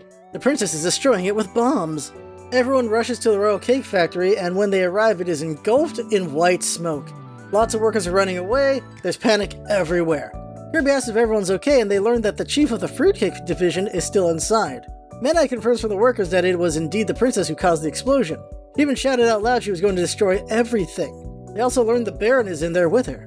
Inside, the princess is carrying a large club and destroying machines. There's cream splattered everywhere. The Baron laughs and cheers her on. She gets tired and stops, but then the Baron pushes her to destroy some more. But then someone calls out to her to stop. It's the head of the fruitcake division. She recognizes him. We learn he made fruitcakes for her every day. Her happiness with his cakes gave him and all the other workers a great sense of pride. She would visit them daily and inspire all of them with her kindness. So why is she destroying everything now? Imagine that, old school monarchy. Everyone believes in the royal family, and if you're lucky, the royal family is actually inspiring with kindness and not, being jerk royalty. That's this family. They were kind to their people, and the people were kind back. And one day the kind princess, their beacon of good in their world, burns it all down. This chief is understandably shocked and can't grasp what's happening. Barrett Gallic then steps in, and the chief accuses the Baron of being the one who made the princess this way. So the Baron draws a knife with the intention of murdering the chief, but the princess breaks free of the mind control and grabs the Baron. But he brushes her off and moves in for the kill. So let's read the next part. The moment the manager of Fruitcake was wide-eyed in fear. Resounded a sharp sound. The knives thrown by the Baron were repelled. The one that swooped down between the Baron and the director was Meta Knight. He drew his sword at once and blocked the knife attack. Meta Knight? You again? Shouted Baron Gallic in irritation, and jumped one step back. You're an eyesore, out of my sight. The Baron threw knives one after another. Meta Knight repelled it all with his sword. Then Sword and Blade Knight came running. The pair had their sword at the ready and scowled at the Baron. Gallic, you won't get away this time. We get an image of the Baron with his knives against Meta and his knights. My, I was thinking who it would be. The Baron sneered at them. If it isn't Sword Knight and Blade Knight. It was fun the other day. The heck did you just say? I want to have some meals with you guys again. It really is fun to talk with foolish simpletons. You piece of scum. The pair flew into a rage and leaped up. Baron Gallic easily dodged the attacks and unleashed from left to right. At the moment, a voice loud enough to shake the factory reverberated. Baron Garlic, I'm your opponent. King Dedede was the one to lunge at him with his hammer raised high. Kirby jumped in front after him as well. Let go of the princess! Nimbly dodging the pair's attacks, Baron Gallic frowned his face. How ill-mannered! Oh, you crude face, what did you call me just now? Who you calling crude face? My name is Baron Gallic, not Garlic. Garlic is enough for someone like you. King Dedede swung his hammer. Kirby also spit out an air pellet. However, the Baron dodged them effortlessly and threw his knives. Sword and Blade Knight quickly raised their sword and knocked down the knives. These small fry are ganging up on me. Having realized that he's at a disadvantage, Baron Gallic laid his hand in his inside pocket. Meta Knight shouted, Close your eyes, everyone. You must not look at the Baron's jewel. Blade Knight, Sword Knight, King Dedede, Waddle Dee, and the director of Fruitcakes all closed their eyes in a hurry. Only one person, Kirby, was glaring right at the Baron. Oh no, Kirby! The universe's greatest protector is looking straight at the jewel. This is bad. This is so very bad. But here's what comes next. Let go of the princess! Shouted Kirby and lunged at the Baron. What? Baron Gallic thrusted this red jewel at Kirby in a panic, but Kirby doesn't flinch at all. He inhaled air until his body was full and forcefully spit it at the Baron. Ah! Directly hit by the air pellet, the Baron fell on his back. Kirby took the hand of Princess Marona standing still, in surprise. Over here, princess! While covering his mask with his hand in order to not look at the jewel, Meta Knight shouts, Kirby, are you okay? Huh? How are you fine, even after looking at the red stone? The stone? That thing doesn't look delicious at all! Kirby is the best. I love that is what he said. We get an image of a mad and resolute Kirby, and that is just amazing. So amazing. Some more reading. I see. So that's what it is. Midnight understood. Kirby's head is always full of food, so there's no room for him to fall under the spell. That spell is broken when you're reminded of what you love. Kirby is always thinking of food which he loves, so the spell has no effect on him, said Waddle Dee. What? Even I don't lose when it comes to appetite. King D lost his temper. Why didn't Kirby fall under his spell when I did? Is it that my appetite is below Kirby? Sir, you don't need to compete in something like that. Be quiet. I am a great king. What am I supposed to do if I'm not the greatest in appetite or anything? To King Dedede, stomping his feet with his eyes shut, said Meta Knight, compared to Kirby, you have way more too many excessive desires, like wishing to be seen as cool-looking, famous, or respected. What? I don't really. I'm pretty good-looking, famous, respected, even if I don't wish to be. Anyhow, Kirby is our last hope right now. Leave it to me! Kirby struck the Baron, trying to get up with one more air pellet, and pulled the hand of Princess Marona. Take the princess to somewhere safe, Meta Knight. I'll deal with Baron Garlic. My name is not Garlic! Having sprang to his feet, Baron Gallic rushed at Kirby with bloodshot eyes. Kirby dodged nimbly. Midnight grabbed Princess Marona's hand and said, Let's go, princess. We'll talk later. I'll leave it to you, Kirby. Yeah! Midnight went towards the exit while shielding the princess with his cape. Wait, I say, you won't escape? Baron Gallic aimed his knives at the two and stood ready to throw them. You won't! Kirby spit out another air pellet, but the Baron jumped aside nimbly. He did it so effortlessly. Fiddling with his knives, he narrowed his eyes and laughed. Don't think that you'll be able to pull the same trick over again. I read through your air pellet. It won't work on me anymore. What? Kirby was downcast for a moment, but pulled himself together right away. Air pellets aren't my only weapon. Look! Kirby turned towards Blade Knight and Sword Knight. The bear had their eyes shut, but sensed Kirby's gaze and were startled. Kirby! What? Why are you looking at us? Lend me your strength. I'm fine with either of you. Oi, don't tell me. The pair tussled in panic to push each other to the front.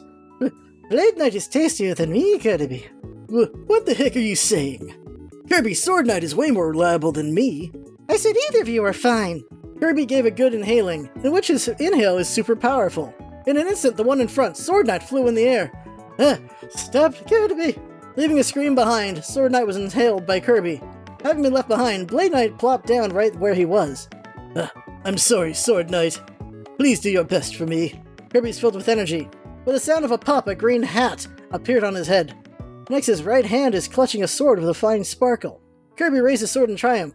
Look, I'll fight with this! We get an image of Sword Kirby doing the pose Kirby usually does when he gets his power. And I love how scared everyone is of Kirby. Like, his inhalability and how it's used for comedy is just so dang funny. I love it so much. Unable to hold himself, Waddle Dee opened and clapped his hands.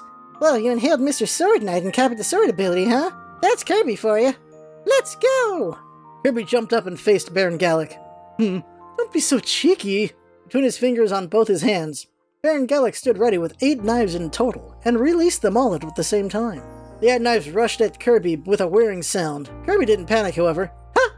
He readied his sword horizontally and spun at high speed. Amazing! It's Spin Slash! Having shut their eyes and taken cover, Blade Knight and King Dedede both inadvertently opened their eyes. Oh, it's faster than our Spin Slash. Pretty good, Kirby. Kirby's movement is too fast for one's eyes to notice, just like that of a spinning top with a sharp edge. The 8 knives thrown by Baron Gallic all bounce off. Waddle Dee and the others watching all applaud. What? Even Gallic went pale. Kirby stopped spinning, kicked the ground, and jumped up high. Prepare yourself! He pointed his sword downwards and plunged at the Baron. Yeah, Kirby's doing all his moves from the games. I love that they do this. Baron Gallic barely jumped out of the way. Curses, of all people, I was negligent. I had no clue that there was an exceptional warrior like you. We'll forgive you if you surrender. Say that you give up. I give up. I yield.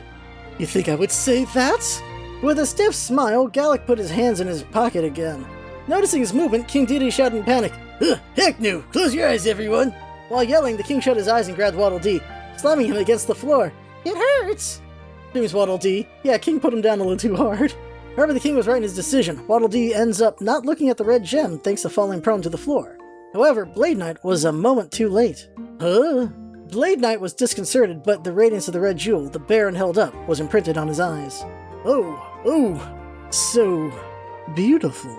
Blade Knight! Shouts Kirby. Blade Knight is approaching the Baron shakily. He's completely bewitched by the red jewel. You can't! Blade Knight, pull yourself together! Kirby tried to restrain him, but it was no use. Blade Knight regained his composure and smiled faintly. It's a shame that I lost the princess, but I got my hands on someone interesting in exchange. Lord Gallic. Blade Knight is gazing in fascination at the red jewel. Get a hold of yourself, Blade Knight! He doesn't respond to Kirby's shouts, and we get an image of Blade Knight under Gallic's control. Oh no! Baron Gallic shouts loudly. Let us go, Blade Knight. You will be a knight that protects me from now on. Yes, my lord, answered Blade Knight courteously. Baron Gallic ran toward the exit. Wait! Blade Knight obstructed Kirby, who tried to run after him. I won't let you get in the way of Lord Gallic. Get hold of yourself, Blade Knight. It's me, Kirby. A pink demon is what you are. Drawing his sword, Blade Knight drove Kirby away and followed after Baron Gallic. Wait, Blade Knight! You shouldn't go! Come back! Shouts Kirby frantically, but he still doesn't turn around.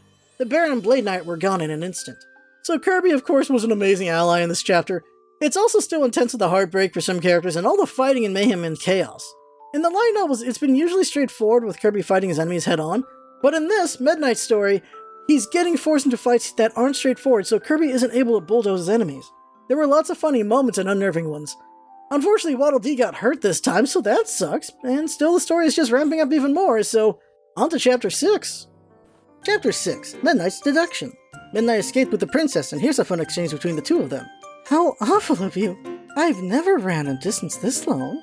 To the complaining princess, replied Meta Knight bluntly. My bad. I forget that you're a ginger young lady who has raised in a palace. Huh? You see, I noticed your excessively violent behaviors like attacking the cake shop or destroying the factory. The princess turned red and glared at Meta Knight. Meta Knight took out a petite pastry wrapped in paper and held it out to the princess. Have some. You'll settle down a little with this. Huh? What is this? I got it from the Royal Cake Factory a short while ago. When did you... You don't want it? I'll dig in. The princess snatched the cake as if wrenching it away and scarfed it down in one bite. In an instant, the princess had a joyful smile. So good. This is a bite-sized apple pie, my favorite. This is the Royal Cake Factory's most prized goods. The peach-sized pastry was gone in an instant. The princess seemed to be satisfied. Meta Knight said, pretending not to have noticed. Baron Gallic's spell is negated once you're reminded of what you love or cherish.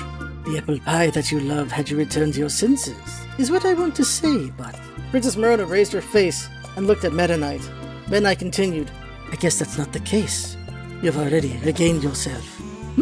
The princess gasped. You tricked Gallic and was only pretending to be under his spell, is that correct? How did you know that? You tried to save the director of Fruitcake, said Meta Knight, and Princess Merona was taken aback. When Gallic was about to throw his knives, you tried to protect the director, without even taking your own danger into consideration. When I saw that sight, I was assured you weren't under his spell. The princess hesitated for a moment and said, The effect of his spell seems to wear off when it's repeated several times. When I raided the cake store on Vanilla Street, I did as he told me, but that was the last time. His spell doesn't work on me anymore. So you attacking the cake factory was of your own free will? Yes, that's correct. I was planning to run riot and destroy the factory. We get an image of the princess talking to Meta Knight at a fountain. Also, wow, she decided to attack the factory while not mind-controlled, so what's going on? Why? Even my father is sure to give up on me if I do something that horrible. I'm certain that I don't want to be a princess anymore. That's what I thought. So personally, I thought she was attacking the factory so that she could be found and they could rescue her. But no, she's doing this for a different reason. Why would you think such a thing? The princess looked at Meta Knight and shook her head. You don't know my feelings, Meta Knight. I'm envious of those who can live freely as they wish like you. I've always concealed my true self and pretended to be a sophisticated and gentle princess. The princess sighed in sadness. I'm not actually a good girl as everyone thinks. I'm lazy, tomboyish, and very gluttonous, but I've pretended to be a docile honor student in front of others. When my mother was alive, I was in my happiness. I was free to behave however I wanted. But after my mother passed away, everyone expected so much of me. They want me to be an elegant woman like my mother. Her voice trembled. Even father doesn't know who I truly am. He does nothing but praise me, saying how Merona is a good girl and the pride of the royal family. That's why I couldn't laugh loudly or act up.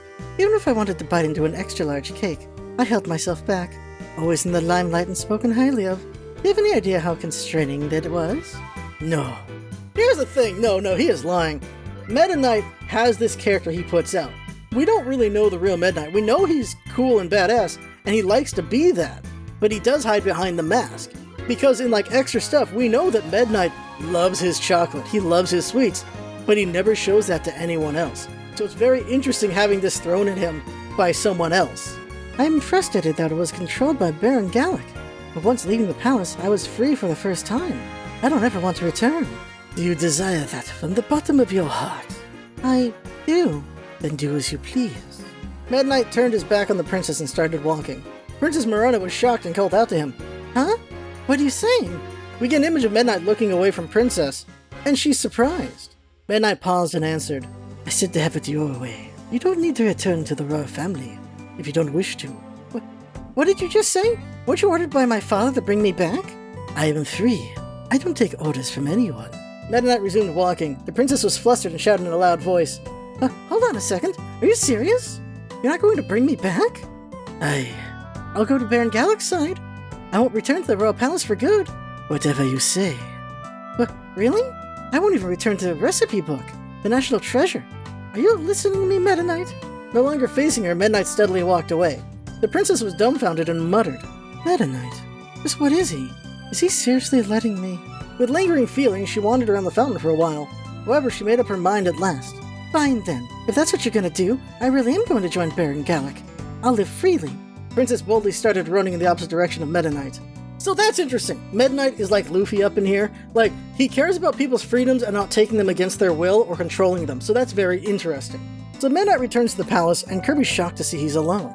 Everyone learns that the princess is no longer mind-controlled, but she's decided to return to Baron Gallic's side anyway. So they're all shocked. Except King Dedede, who's mad at Meta Knight for not dragging her home. The princess's maidens break into tears when they learn their princess doesn't want to return by her own choice. This kingdom really loves the princess. Then this dialogue happens. The maid covered her face and broke into tears. The princess has been influenced by Gallic and became all weird. Princess was more kind and obedient than anyone and was a model for everyone. Good grief. She ran away because she disliked that. Meta Knight muttered in a low voice. Huh? Did you say something, sir? Never mind. More than that, this has been on my mind for quite a while now. Meta Knight looked at Sword Knight. There's one person missing. What happened to Blade Knight? That's... Sword Knight answered wearily. He fell under Gallic's spell. He disappeared together with the Gallic. What did you say? Meta Knight groaned. Gripes, I should have taken more precaution. Please be safe, Blade Knight. The maid said in anger, Well, Lord Meta Knight, and weren't you even worried about the princess at all? It's as if Blade Knight is more important. Of course, Blade Knight is my precious man. Are you saying that the princess is important? How insolent! Sword Knight, I'm glad that you're alright. Ignoring the maid, Meta Knight said to Sword Knight. Sword Knight responded with an awkward look. It's because I was, inhaled by Kirby.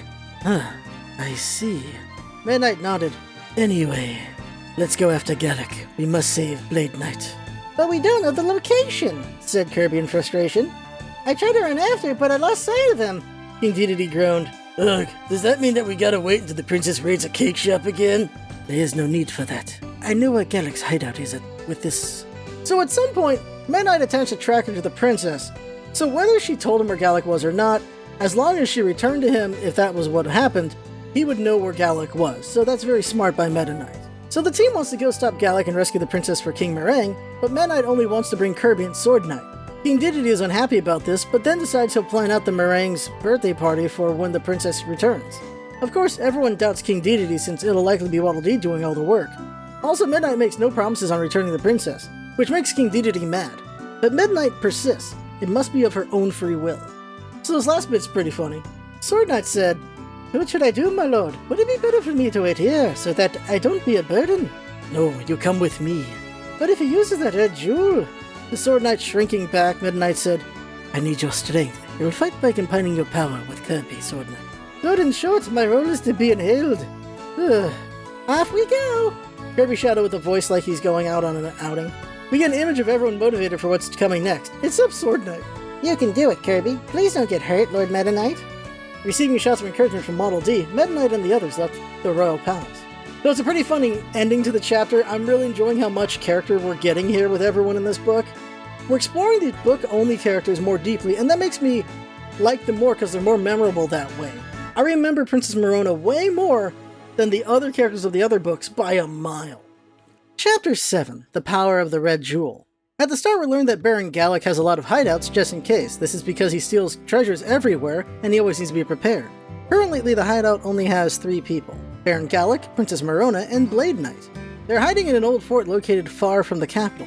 It was constructed a long time ago when there was a lot of war on the planet. That's some interesting lore right there. On the outside, it looks like a ruin, but on the inside, it looks like a mansion. We then get an image of a cute little fella named Spearcoat Knight, which some of you may recognize from the Kirby game, Kirby and the Rainbow Curse, which actually came out a month before this book. Spearcoat Knight was patrolling outside. There's actually 4 people here then. He's a henchman of Baron Gallic's, that's all we know. We learned from Gallic that he has a lot of underlings everywhere, so he has a bunch of mind-controlled people everywhere? That's completely awful. We also learned that he's willing to sacrifice their lives for him. Even more awful. To this, Blade Knight replies he would do the same in a hollow voice. Then the Baron tells the princess he aims to take the throne from the king, and this shocks her. But of course this was her idea in the first place, so he's gonna assassinate the king. The princess fumbles a little, but then plays along. She acts like yes, she was the one who suggested it, she just doesn't remember it of course, because she was mind-controlled at the time. The princess suggests she convince her father to give up the throne instead though, but Gallic won't have that. As long as the king lives, he'll be a threat. Then this moment happens. The Baron said to Blade Knight, "Defend me in fight, O Blade Knight. Meta Knight is bound to get in my way." Meta Knight. Aye, you'll crush that fiend and protect the peace of the universe, O Blade Knight. I shall make you a general if you manage to bring him down successfully. It is the greatest honor. Meta Knight. Meta Knight. Blade Knight murmured in agony and squeezed his hands tightly. His hands started trembling and he raised his face. Lord, Meta Knight is an evildoer? No way, that can't be. To Blade Knight, Meta Knight is his master more important than anyone. Recalling the days that he served under him, he regained his sense at last. Hey, what am I doing? Why am I here? Blast it all! Is this your hypnosis again? Blade Knight quickly drew his sword and thrust it before Baron Gallic. Keeping his cool, though, the Baron took out a red jewel from his breast pocket. Do not act so violently, O Blade Knight. Look at this beautiful malice stone, and calm your mind. The red jewel glowed brighter as if responding to his voice. Blade Knight lowered his sword and said in a gloomy voice, "Please forgive me, Lord Gallic." It's fine if you get it. I'm counting on you, Blade Knight. Yes, sir. Next, the Baron thrust the malice stone before the princess's eyes. The princess scowled at Jewel without a blink. Seeing her face, Baron Gallic was puzzled. Oh my, something feels off. Oh, princess, did something happen? Nothing. Princess Marona shook her head. You're right, Baron Gallic. Let's assassinate my father and take his throne. I'll burn down all the cake shops in the star without a building left behind. Good, you're thinking correctly again at last. The Baron gloated in satisfaction. Seeing his face, Princess Marona desperately held her rage. Idiot. That stone doesn't work on me anymore. Just how was I deceived by a butthole like that? Oh my god, they wrote that. How dare you think of something so terrible like assassinating my father? I'll never forgive you. Right now, however, it's better for her to continue pretending to be hypnotized. That was what the princess decided at once. Yeah, that's right, princess. Let the hate fuel you. Yes. Yes. Cut to Meta Knight heading to the fort thanks to his tracker. We get an image of Kirby Meta Knight and Sword Knight looking at the fort. So this dialogue is funny. It's a ruin so worn out that no one would approach. That Gallic should have prepared well, said Sword Knight. Gallic is very shrewd. I'm taking your wooden nickels, Kirby. It's okay. Leave it to me. We charge in then. Sword Knight, you'll... I understand, sir. I've resolved myself. With a look of acceptance, Sword Knight turned towards Kirby. It's to rescue Blade Knight and Princess Marona. Put my power to good use, Kirby. I will. Let's go. Kirby sucks up Sword Knight. In an instant, a green hat is on Kirby's head, with a radiant sword on his hands. I copied the sword ability. Let's go, Meta Knight. I have no chance against his red gem. I'll leave that to you. I'll deal with Blade Knight and Princess Marona. Aye, aye, sir.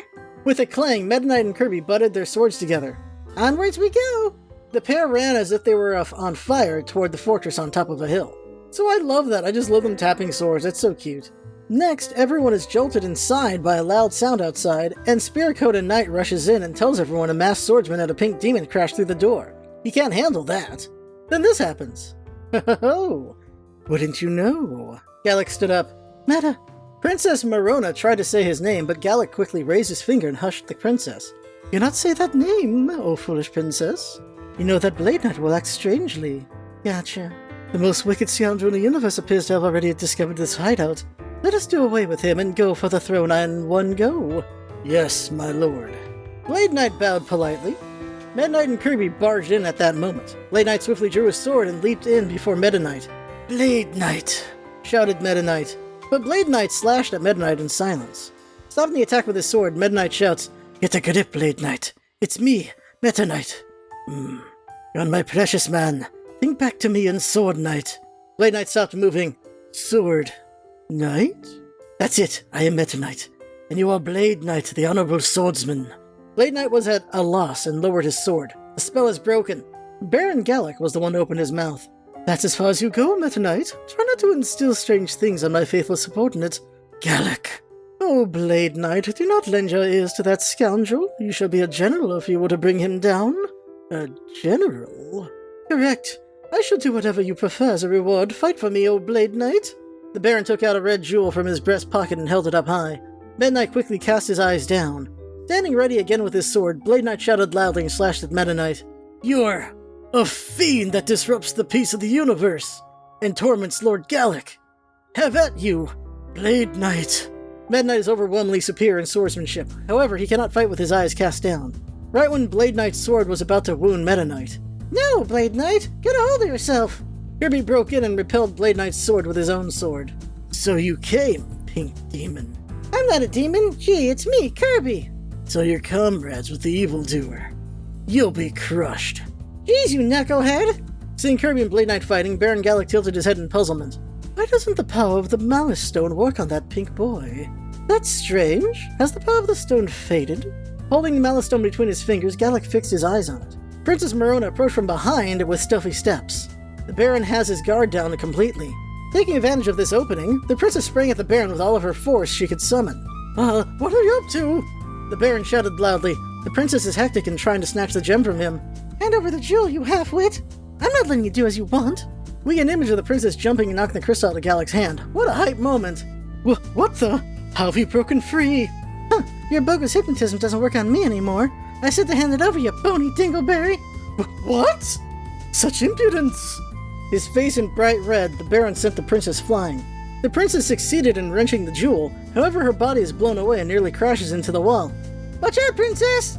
shouted Kirby and shields the princess. The two slammed into the wall together. Kirby served his role as the cushion, and the princess was without a scratch.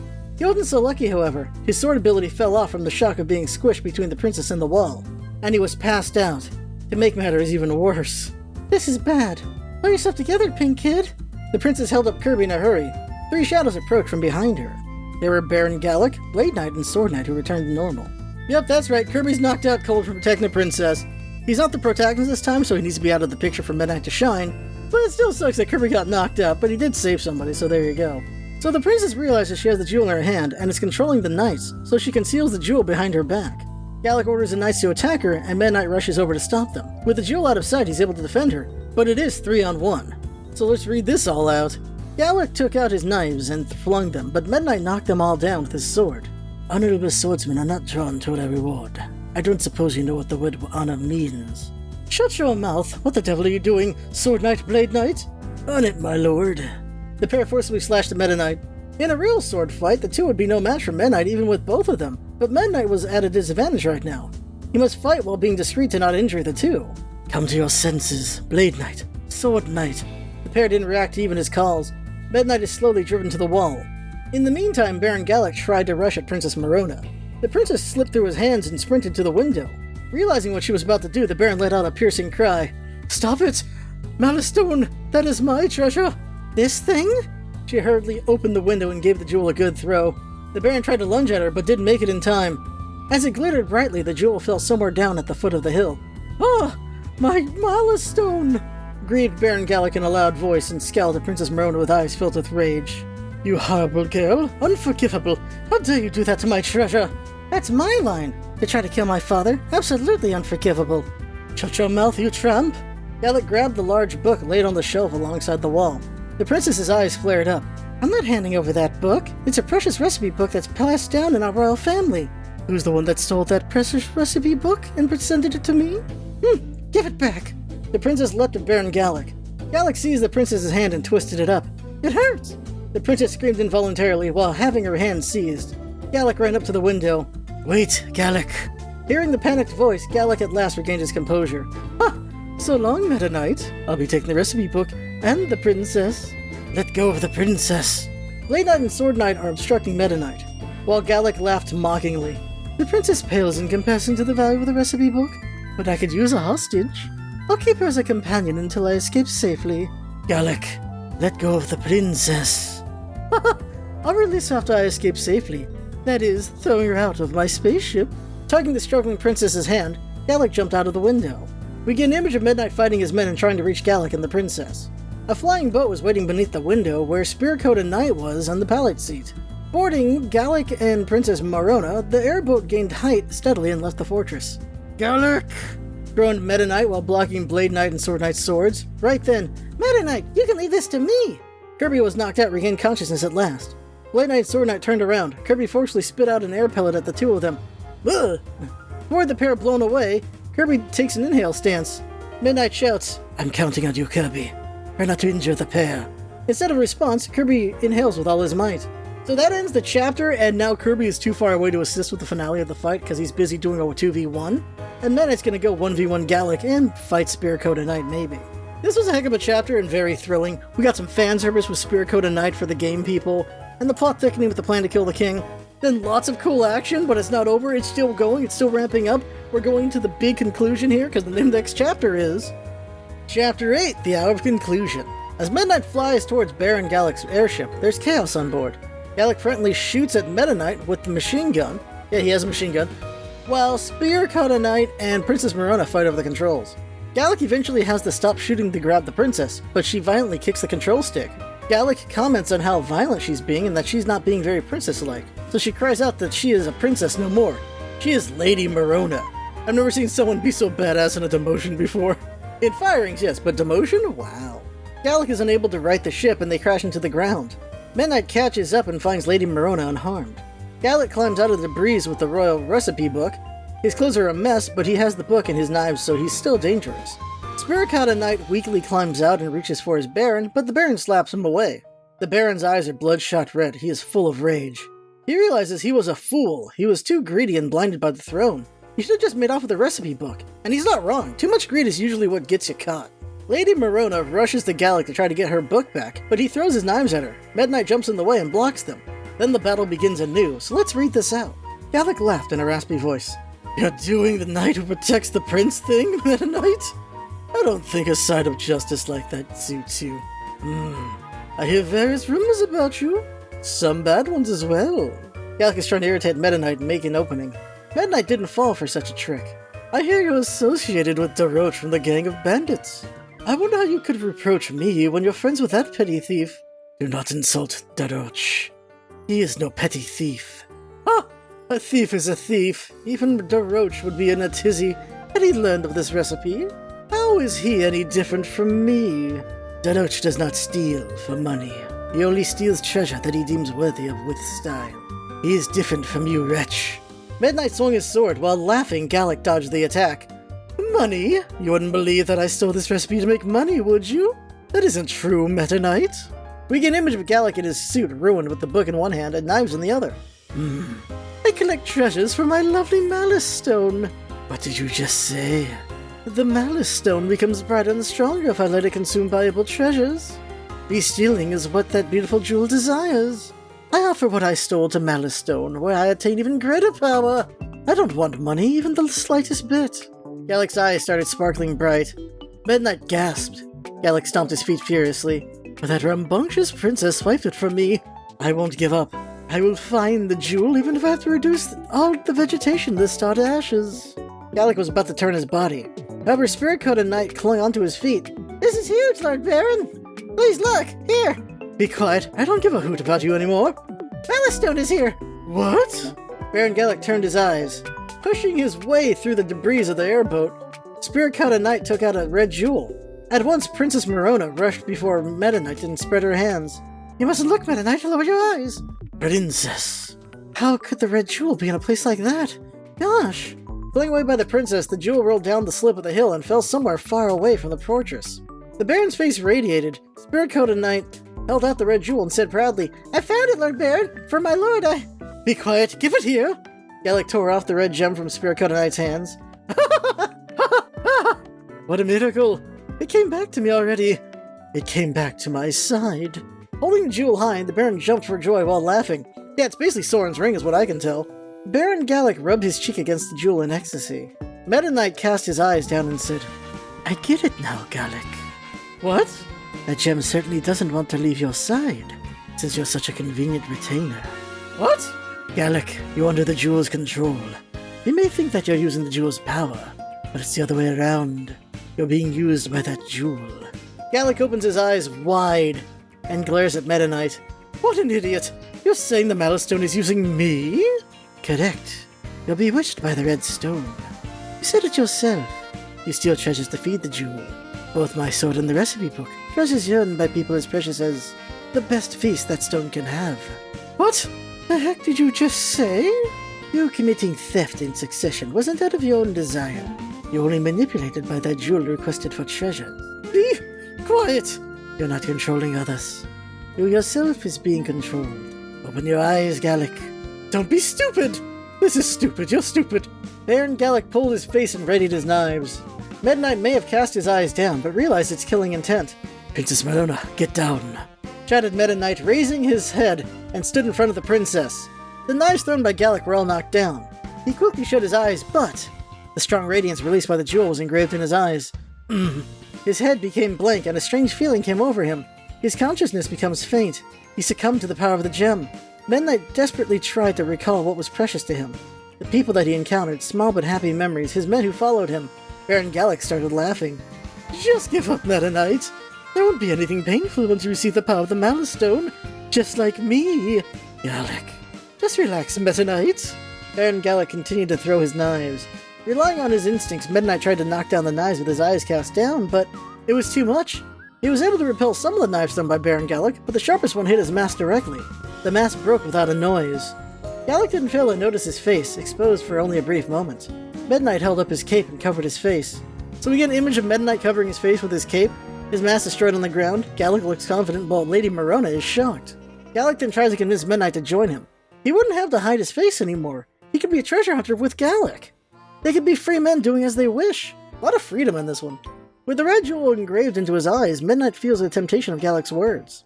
Unfortunately, Meta Knight begins to give in, and is about to lower his cape. But then Lady Marona calls out to Meta Knight and holds his cape up for him. She uses all of her strength to keep it up. Marona tells him to think about his men, the Pink Kid and that so-called king. So then this happened. Sword Knight. Late Night. Kirby. King Dedede. That's it! Think back to everyone, Gallic or them. Which one's more important? Meta Knight closed his eyes. His memories are returning to him one by one. About his men who never tried to leave his side no matter what difficulty the battle became. The days of adventure where he went around the galaxy together with Captain Vol. About the times where he was pushed around by King Dedede and Kirby acting as they wanted and lost his marbles completely. Honestly, it would have been hilarious if Meta Knight gave in right there. But then it'd require Kirby to save the day, so that's not going to happen. Opening his eyes, Meta Knight regained the strength on the hand gripping his sword. Losing his patience, Baron Gallic shouted his head off. Don't listen to that brainless princess's words, Meta Knight. Who are you calling brainless? You, numbskull. Baron Gallic tried to grab at Princess Marona. Raising his cape, Meta Knight stood in the way of Marona and thrust his sword at Gallic. Facing Meta Knight directly, Gallic said harshly, Don't waste your strength, Meta Knight. You can't go against the power of the Malice Stone. Gallic placed the red jewel in the palm of his hands and thrust it in the face of Meta Knight. Without attempting to avert his eyes, Meta Knight simply continued thinking, Sword Knight. Late Night. Captain Vol. My men. If he thinks of only things he cherishes, like how Kirby, whose head is filled with foods that he loves, didn't fall to the spell, he also won't be overcome by the power of the red jewel. Even so, the power of the red jewel is too powerful, and it's getting overwhelming. It is on the verge of taking his mind, and he has already pressed for time. Before his mind is overpowered, Meta Knight summoned all of his strength and slashed at the red stone. What are you doing? Gallic withdrew his hand in panic, but Meta Knight's sword was a moment quicker. The tip of his sword knocked the red jewel. Ah, my lovely Malice Stone! The red stone is tumbling down. Gallic rushed after the stone. Kicking the ground, Meta Knight jumped over Gallic's head. Having stopped moving, the red jewel glowed particularly brighter, as if releasing all the power from the countless treasures it absorbed. The light like that of a burning flame covered the whole surrounding. Meta Knight's field of vision also tinged with bright red. Just before he had his consciousness taken, Meta Knight gathered all of his strength in his body and swung his sword downward. Receiving the blow from Meta Knight, the red jewel was shattered in pieces. We get a really cool shot of Meta Knight destroying the jewel with a downward stab like Link in Smash. while covering his face. Whoa! A high-pitched scream sounded. Holding his head, Gallic fell on his knees. How could you? My lovely... Ah! Sheathing his sword, Midnight looked down at the shards of the jewel. As if breathing, the stone shards were slowly glowing weaker and weaker, until it dimmed and vanished. The fiendish stone that manipulated and tormented countless became cold fragments and scattered about. Morona rushes to Meta Knight and he covers his face with his cape quickly. The jewel is destroyed and Gallic lays there crying like an infant. Lady Morona grabs the recipe book, and then Spearcoat Knight gets up and has no idea where the heck he is. He has no idea who anyone is here. He has no idea where he is. He has no idea who Gallic is. He's just completely freaking out. He cries out that he needs to return to Seventopia before he gets scolded by Lady Glacia and runs away in haste. These are all, of course, references to Kirby and the Rainbow Curse game that came out a month before this book. Lady Morona says that Gallic must have grabbed that guy from another star and turns to Meta Knight, but he's already disappeared. Now that was a really cool fight. Meta Knight had to overcome temptation to focus on his men. Also, the little bit about the roach probably helped the shippers a lot that made them happy. It's interesting to see this mass complex of Meta Knight on display in a book. Obviously he doesn't want to show his face, we all know that as players, but no one else does, I guess. But of course, Princess Morona has some hint of that now, especially considering the chapter name for Chapter 9. Chapter 9, Take Off Your Mask. This is a pretty short chapter, but I think it's an important cool-down chapter after the run of these intense chapters. Let's just read it all. It's an interesting character exploration. Meta Knight? Meta Knight! Where are you, Meta Knight? Princess Morona walked about to look for Meta Knight. Before she knew it, the princess set foot on a gloomy forest. She could only hear the sound of rubbing leaves and her own footsteps. The princess became more and more uneasy. Meta Knight. Then a voice resounded at that moment, from above the princess's head. Watch your step. The soil there is moist, so it's easy to slip. Meta Knight? The princess paused and looked up. Thick with leaves, the tree branches are overlapping with each other. She couldn't see Meta Knight. You're on a tree, huh? Come down, Meta Knight. I refuse. I'll escort you till you pass through the forest. You can keep walking straight until then. I'm not walking unless you show yourself. True to her words, the princess plopped down on a tree root. Have it your way. Meta Knight didn't try to come down. The princess stayed quiet for a while, but said after not hearing anything, Meta Knight, are you still there? Yeah.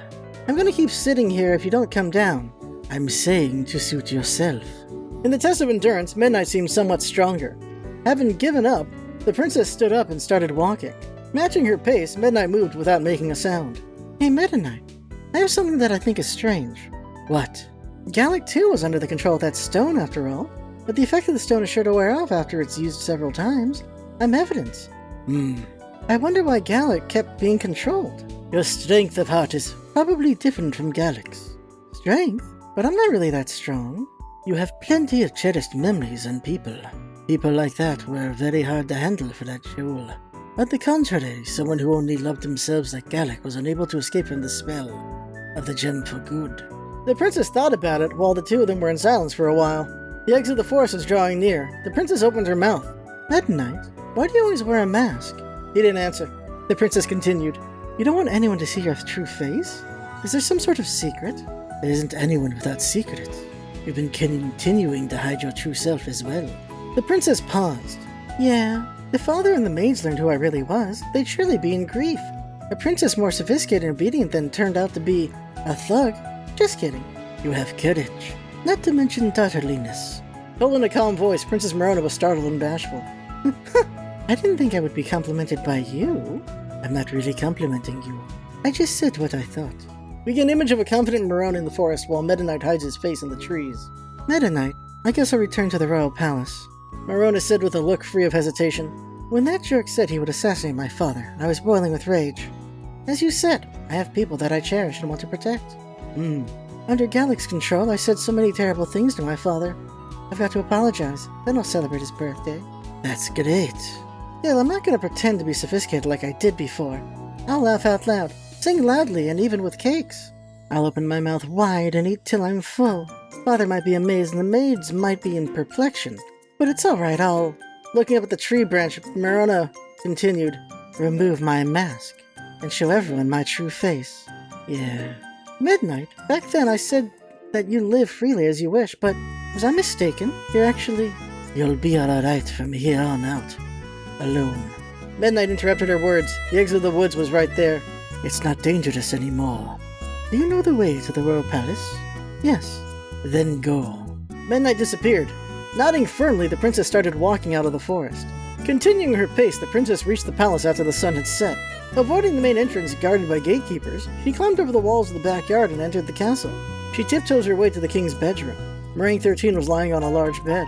Placing the recipe book on a table, the princess walked up to the bed and stared at her royal father. "I'm sorry, father," she said in a low voice. And right when she was about to leave the bed quietly, Meringue 13 opened his eyes. "Merona?" The princess tried to turn away in a hurry, but the king rose up and called out to the princess. "Is it Merona? So you came back?" "Father." "Are you hurt? Are you all right?" His eyes in tears, Meringue 13 took the hands of his daughter. Princess Merona said, grasping his hands tightly, "I'm sorry, father. I said so many terrible things to you." "No, Gallic was the one at fault. You were only manipulated by him." "No, that isn't it." Merona couldn't hold her tears welling in her eyes. Her face downcast, the princess said while crying, "Gallic may have been a rascal, but it wasn't his fault that I did the bad things. It was all my fault." "Merona." "I wasn't comfortable with living in the palace, so in my heart I was thinking of running away. I wanted to leave, father and the royal palace. That gap in my heart was targeted by Gallic. I'm the one to blame. I'm sorry, father." "Merona." The king reached out his hand and patted the princess. "So that's what it was. You poor thing. I should have told you." "Huh?" "I knew that you were overdoing yourself. I wanted to tell you that it's okay to act more freely. But seeing you working so hard to be an elegant princess, I thought it would be better not to talk nonsense. So that was causing your distress." "Father." "I am sorry, Merona." Embracing her father, Princess Merona shed tears in large drops. That's the end of Chapter 9. The chapter has me tearing up for sure. Like, that's a heartfelt reunion there. And of course, everything going on with Meta Knight. So finally, a Kirby book has me caring about someone that isn't the main cast. They did a good job of describing the hearts of the characters and why we should care about them. Merona had a whole character arc, and now it's complete. We get a vulnerable glimpse of Meta Knight here, something we of course rarely see. In the games, he pieces out as fast as possible whenever he loses his mask, and we get a good characterization of that here. I am curious if the books will ever address that or not. As far as we know, only Kirby has seen Meta Knight's true face, since he's defeated him a dozen times. Chapter 10. Parting with the Princess. So the birthday party happens and everyone is happy. King Dedede thanks himself for all the hard work, but the ladies-in-waiting complained that all he did was yell at everyone and try to order 1 million of everything. 1 million cream puffs, 1 million this, 1 million that. They also comment that it was in fact Waddle Dee who handled everything with his hard work, which King Dedede takes credit for, of course. So everyone is happily celebrating and eating, except Kirby. Kirby is too sad to eat, which sounds crazy. They saved the day, but he's still worried about Meta Knight. He learned that Meta Knight's mask was destroyed and he disappeared right after. Kirby's too worried about Meta Knight to eat, and that makes my heart very sad personally. Kirby would know. He's defeated Meta Knight a few times. Meta Knight loses his mask, and Meta Knight just runs away after that. So Kirby knows Meta Knight is sensitive about that, despite the fact he always does that to him. Sword and Blade Knight are also worried, but Waddle Dee assures them Meta Knight will return. He reminds them that he ordered a cake from Chef Kawasaki, so no way the Honorable Meta Knight would go back on his promises. Still, Princess Merona feels sad since she feels she should have stopped Meta Knight from leaving earlier. Then King Dedede chimes in, so let's read that. King Dedede said while stuffing his mouth with cakes, "We're talking about him here. He's bound to appear suddenly with a look as if nothing had happened." Merona glared at King Dedede. "What's with those cold words? Aren't you worried about Meta Knight?" "Not at all. You think he'd whimper from a broken mask or two? He's not a sissy like that." "Oh, I'm honored to hear that from you." King Dedede jumped up, called out from behind him all of a sudden. Meta Knight was standing there with a bouquet held. Behind him is Chef Kawasaki with a large box. Meta Knight's face was, of course, concealed with a mask as always. "Meta Knight!" shouted Kirby, and sprang at Meta Knight. We get an image of Kirby jumping up at Meta Knight, who has a new mask on and is holding flowers. Everyone is happy to see him, and Chef Kawasaki is there too with a box. So the Kirby and Meta Knight relationship is always a sweet one. Depending on the part of the fandom you're in, Meta Knight is just his rival or his mentor or his older brother or a father figure for him. I think at the very least he is Kirby's rival friend who Kirby looks up to, and he is the only authority figure that Kirby recognizes and listens to, as has been indicated in other books. Whether he's anything more than that is up to our imagination, but the fan art of Meta Knight being an older brother or father figure is pretty cute if you've seen that stuff. Back to the book. "Oh there, Kirby. The bouquet is going to get crushed." "Thank goodness! Where were you until now? Everyone was worried about you." "Sorry, I went to meet Chef Kawasaki. After going through research after research, the very best cake has been completed." Chef Kawasaki threw out his chest proudly. Upon hearing that, Kirby leapt at Chef Kawasaki as if having forgotten all about Meta Knight. Really? That's in there? Hurry up and open it then. No way, Kirby. That's the birthday present. In a panic, Chef Kawasaki held the box in his arms and protected it from Kirby. So King Meringue is happy to see Meta Knight and he receives the bouquet and the cake present. It's an apple and walnut cake. He enjoys it very much and even tells him that it could beat Chiffon's cakes. And this makes Chef Kawasaki so happy. Kirby and King Dedede of course want some of the cake too, but Princess Merona snatches it and stuffs it all in her mouth. Her lady-in-waiting panics at how uncivilized the princess is being, but her younger sister comments that she likes it that way since it makes the princess more approachable. Merona becomes quite happy when she hears that. Seeing her happy makes King Meringue even happier, and he invites everyone to eat all the cake they want. So Kirby, with his appetite back, gets to eating and King Dedede joins him. King Dedede says he wants to rule Chiffon Star because of all the cakes, but Waddle Dee of course protests. Everyone enjoys cakes, but then the princess realizes Meta Knight is missing. I assumed he was off enjoying some cake on his own, but let's read the last bit of the book. Princess Merona found Meta Knight in the backyard of the royal palace. He's sitting calmly on the side of the fountain. The palace was teeming with guests for the birthday party, but there was no sign of anyone in the backyard. That's where you were, Meta Knight, called out the princess with a shy voice. The Meta Knight nodded. I don't want you to take offense. Bustling places like this isn't my cup of tea. I'm not going to take offense at it, of course. I ate enough as well. The princess sat down next to Meta Knight. Since the incident, the soldiers from the palace captured Gallic. He's in jail right now. I see. His eyes are vacant and he doesn't try to say anything. Having lost the red jewel, he seems to have lost all strength. Such a pitiful fella. He won't try to cause evil ever again. Yeah, well, Meta Knight, the princess said while fidgeting. I reconciled with my father. Father forgave me. The king wasn't mad from the get-go. He was only worried about you.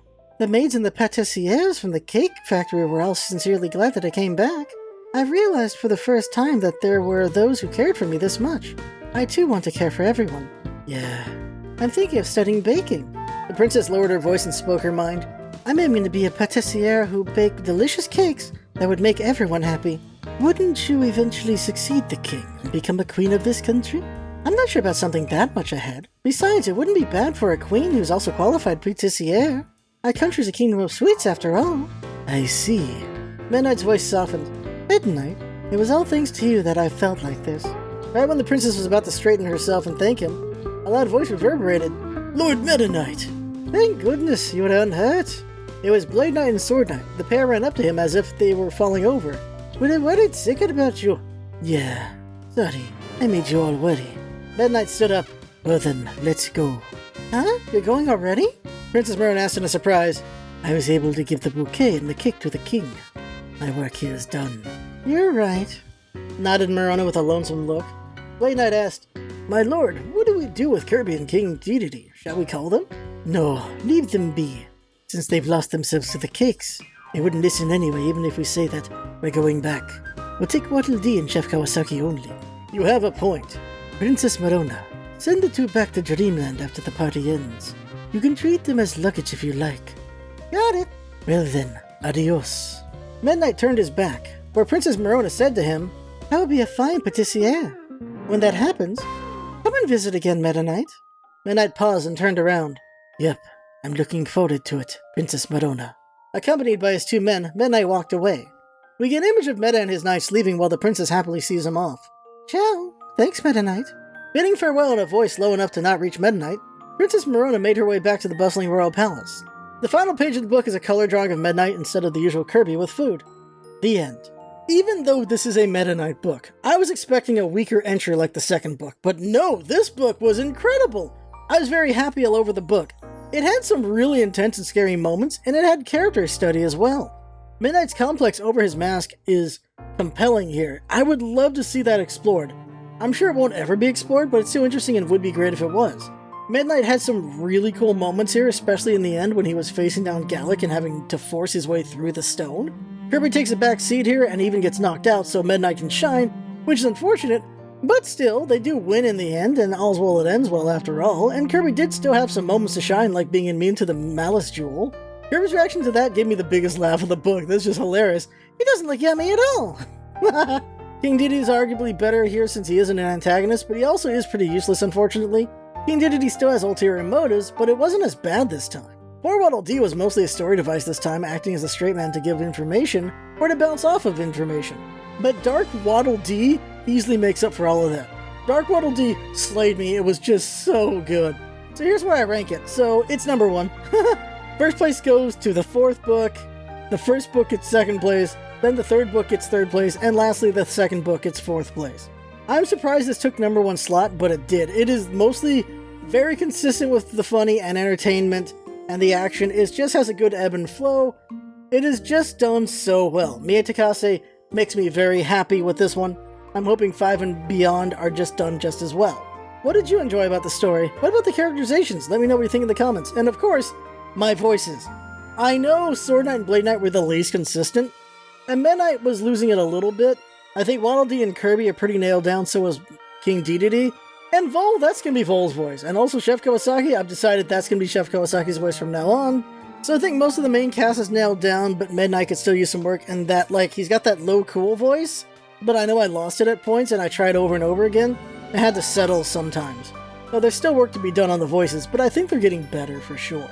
So next time is going to be either episode 50 or Kirby's Dream Land 3, and the other one will come up after that. When it comes to next book, whenever that comes out, it'll be book 5, and book 5 is such a fan service book. Oh my god, you need to have played, actually I shouldn't say because I'll be spoiling it, but the cover shows some characters, and Magolor is going to be there, so I can at least say that. Magolor's on the cover, and there's some other characters there from the games, so there's a lot of referencing, a lot of, what's the word here, fan service, like I said. It's going to be really good. So, share us with your friends. This episode was a lot of fun, so let's have more people enjoy it. I put in a lot of work. Oh my god, did I? I acted the heck out of these scenes. I'm really proud of myself with that. So definitely share it. I had fun. I hope you had fun too. Thanks for coming by, and see you next time.